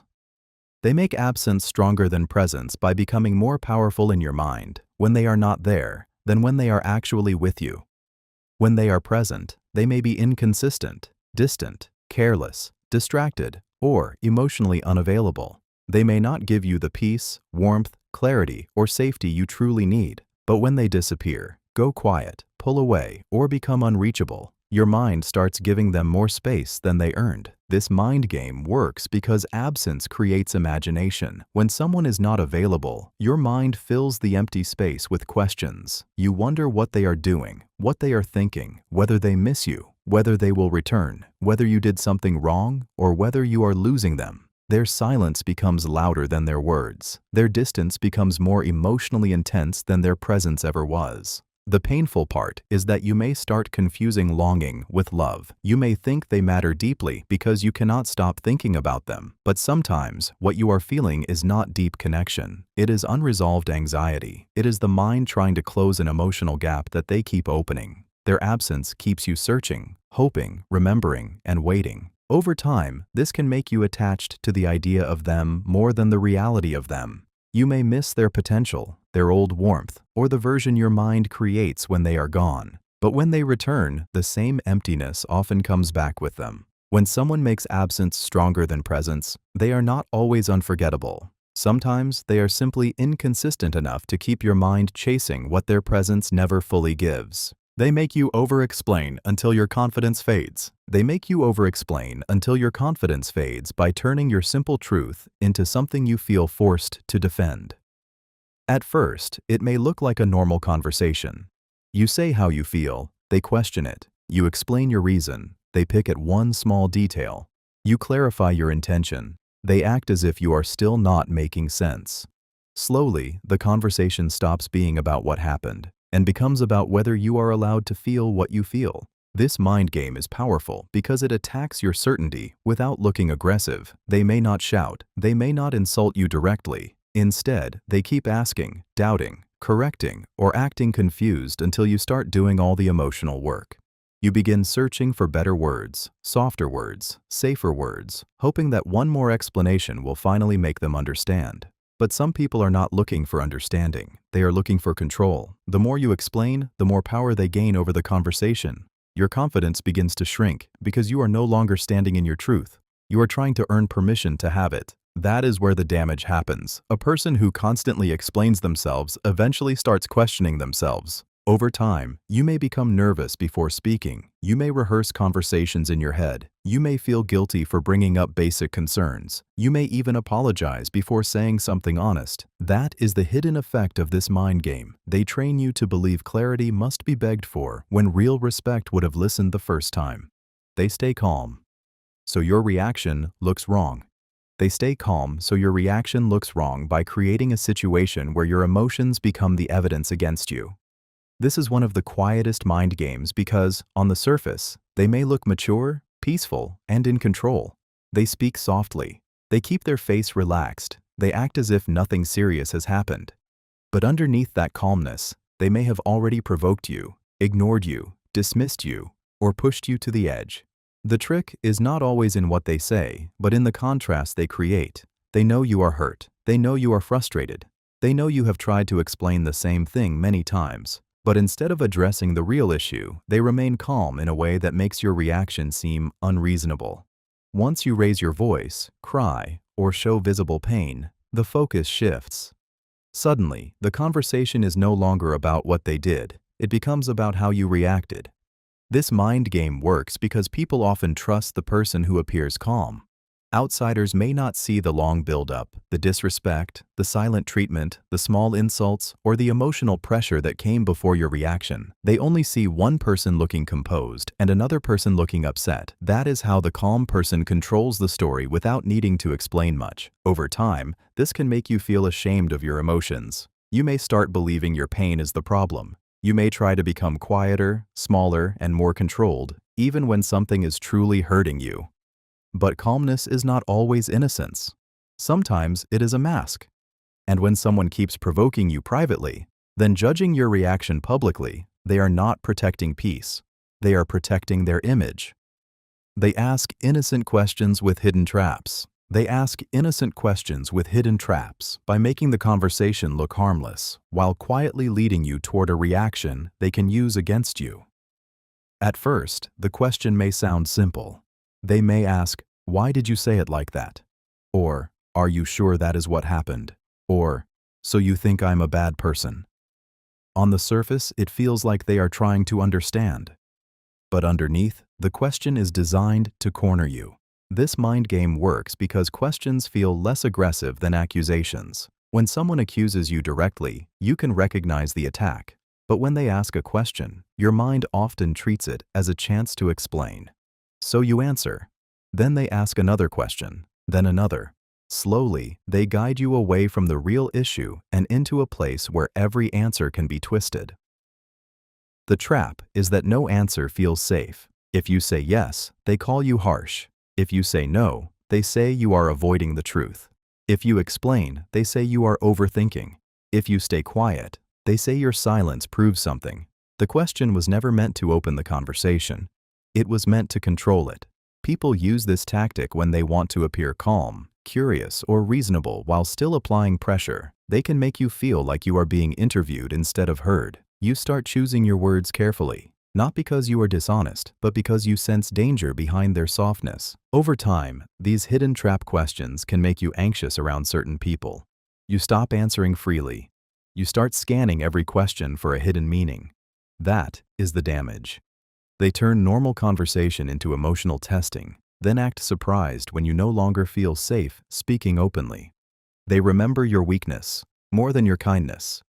They remember your weakness more than your kindness by holding on to the moments you were tired, emotional, afraid, confused, or vulnerable, while ignoring the many times you were patient, loving, forgiving, and present. This mind game is painful because it makes you feel like your worst moment has more value than your best intentions. You may have shown up for them many times, supported them quietly, forgiven things that hurt you, and carried emotional weight they never even noticed. But when they want power over you, they do not bring up your kindness, they bring up your weakness. This tactic works because weakness is easy to weaponize. A mistake, a breakdown, a fear, or a moment of honesty can be turned into evidence against your character. They may remind you of the time you cried, the time you reacted, the time you needed reassurance, or the time you admitted something painful. Instead of treating those moments with care, they store them like ammunition. The hidden damage is that you start regretting your vulnerability. You begin to feel unsafe being human around them. You may stop opening up, not because you have nothing to say, but because you know anything you reveal can be used later. That is how this mind game slowly closes your heart. People who truly value you remember your kindness, not just your cracks. They see your effort, not only your exhaustion, but someone playing this game will reduce your whole identity to the moments that make you easiest to control. They want you to feel permanently guilty, because guilt makes people easier to manage. Once they convince you that your weakness defines you, they no longer have to appreciate your goodness. You will keep trying to prove it to them. They act confused, so you fix the emotions. They act confused, so you fix the emotions by pretending they do not understand the pain they helped create. Instead of taking responsibility, they make themselves look lost, innocent, or unsure, as if the problem is too complicated for them to grasp. You may explain what hurt you in simple words, but they respond with, "I do not understand why you feel that way," or "I am confused," or "I do not know what you want from me." Suddenly, the emotional weight shifts from what they did to your ability to explain it better. This mind game works because confusion can look harmless. A confused person seems less guilty than a defensive person. So instead of holding them accountable, you start helping them understand. You soften your tone. You repeat yourself. You give examples. You manage their discomfort while ignoring your own. Before long, you are no longer asking for care. You are teaching someone how not to hurt you, even though they already know enough to stop. The painful part is that some people use confusion as a hiding place. They understand more than they admit, but admitting it would require change, apology, or accountability. So they stay vague. They act emotionally helpless. They make you feel responsible for guiding them through the damage they caused. Over time, this can make you exhausted. You begin carrying both your pain and their supposed confusion. You may even feel guilty for being upset because they seem so unaware. But real love does not make you translate the same wound forever. When someone keeps acting confused after you have explained clearly, the issue may not be misunderstanding. It may be avoidance wearing a soft face. They tell half-truths and let your mind suffer. They tell half-truths and let your mind suffer by giving you just enough information to stay confused, but not enough information to feel safe. This mind game is dangerous because it does not always look like lying. A person may admit one small part of the truth while hiding the part that would change everything. They may say, "I talked to them," but leave out how often. They may say, "Nothing happened," but leave out the flirting, the secrecy, or the intention. They may say, "I was busy," but leave out the choice they made to ignore you. Half-truths hurt because they force your mind to become a detective. You feel that something is missing, but you cannot fully prove it. So your thoughts begin filling the empty spaces. You replay their words. You study their tone. You compare old details with new ones. You begin asking yourself if you are being wise or paranoid. That is where the suffering begins. The truth is not fully absent, but it is not fully present either. This tactic works because half-truths give them protection. If you confront them, they can say, "I did tell you," or "You misunderstood me," or "I never lied." But honesty is not only about saying something true, it is also about not hiding what matters. Over time, half-truths damage your peace more than open lies because they keep you trapped between trust and suspicion. You cannot rest, but you also cannot walk away with certainty. That uncertainty becomes emotional punishment. Someone who respects you does not make your mind suffer for clarity. They do not feed you pieces of truth and watch you starve for the rest. They twist details until you doubt yourself. They twist details until you doubt yourself by slowly changing the meaning of what happened, one small piece at a time. It may begin with something simple. You remember what they said, but they insist they said it differently. You remember the tone, but they say you imagined it. You remember how the situation made you feel, but they tell you that you are exaggerating. At first, you may argue because you know what you heard. But after enough twisting, you begin to question your own memory. This mind game is powerful because it does not always attack the whole truth at once. Instead, they adjust tiny parts of the story until the full picture becomes unclear. They may change the order of events, remove important context, deny a specific word, or make your reaction seem bigger than the action that caused it. Before long, you are no longer focused on the original hurt. You are trapped trying to prove basic reality. The emotional damage is deep because your memory is connected to your confidence. When someone constantly challenges what you know happened, you start becoming afraid of being wrong. You may begin saving messages, replaying conversations, or asking others to confirm what you already know. This is not because you are weak. It is because repeated distortion can make even a clear person feel unstable. People who play this game want control over the story. If they can make you doubt the details, they can escape responsibility for the truth. They do not need to erase everything. They only need to make you uncertain enough to stop trusting yourself. And once your trust in your own mind weakens, their version of events becomes louder than your lived experience. They use silence as punishment. They use silence as punishment by removing communication in a way that makes you feel anxious, guilty, and desperate for reconnection. This is not the same as taking healthy space to calm down. Healthy space is explained. It has respect. It does not leave you confused about where you stand. Punishing silence is different. It is cold, heavy, and intentional. They stop replying, stop engaging, stop explaining, and make you feel as if you have been emotionally locked outside without knowing when the door will open again. This mind game works because silence creates uncertainty, and uncertainty makes the mind restless. When someone refuses to speak, your thoughts begin to fill the empty space. You start asking yourself what you did wrong, whether you said too much, whether they still care, whether the relationship is ending, or whether you should apologize just to bring peace back. That is where the control begins. Their silence becomes a leash, and your fear becomes the pull. The painful part is that silence can make you chase someone who is hurting you. Instead of focusing on the issue, you begin focusing on getting them to talk again. You may send long messages, explain yourself repeatedly, beg for a response, or lower your standards just to stop the emotional distance.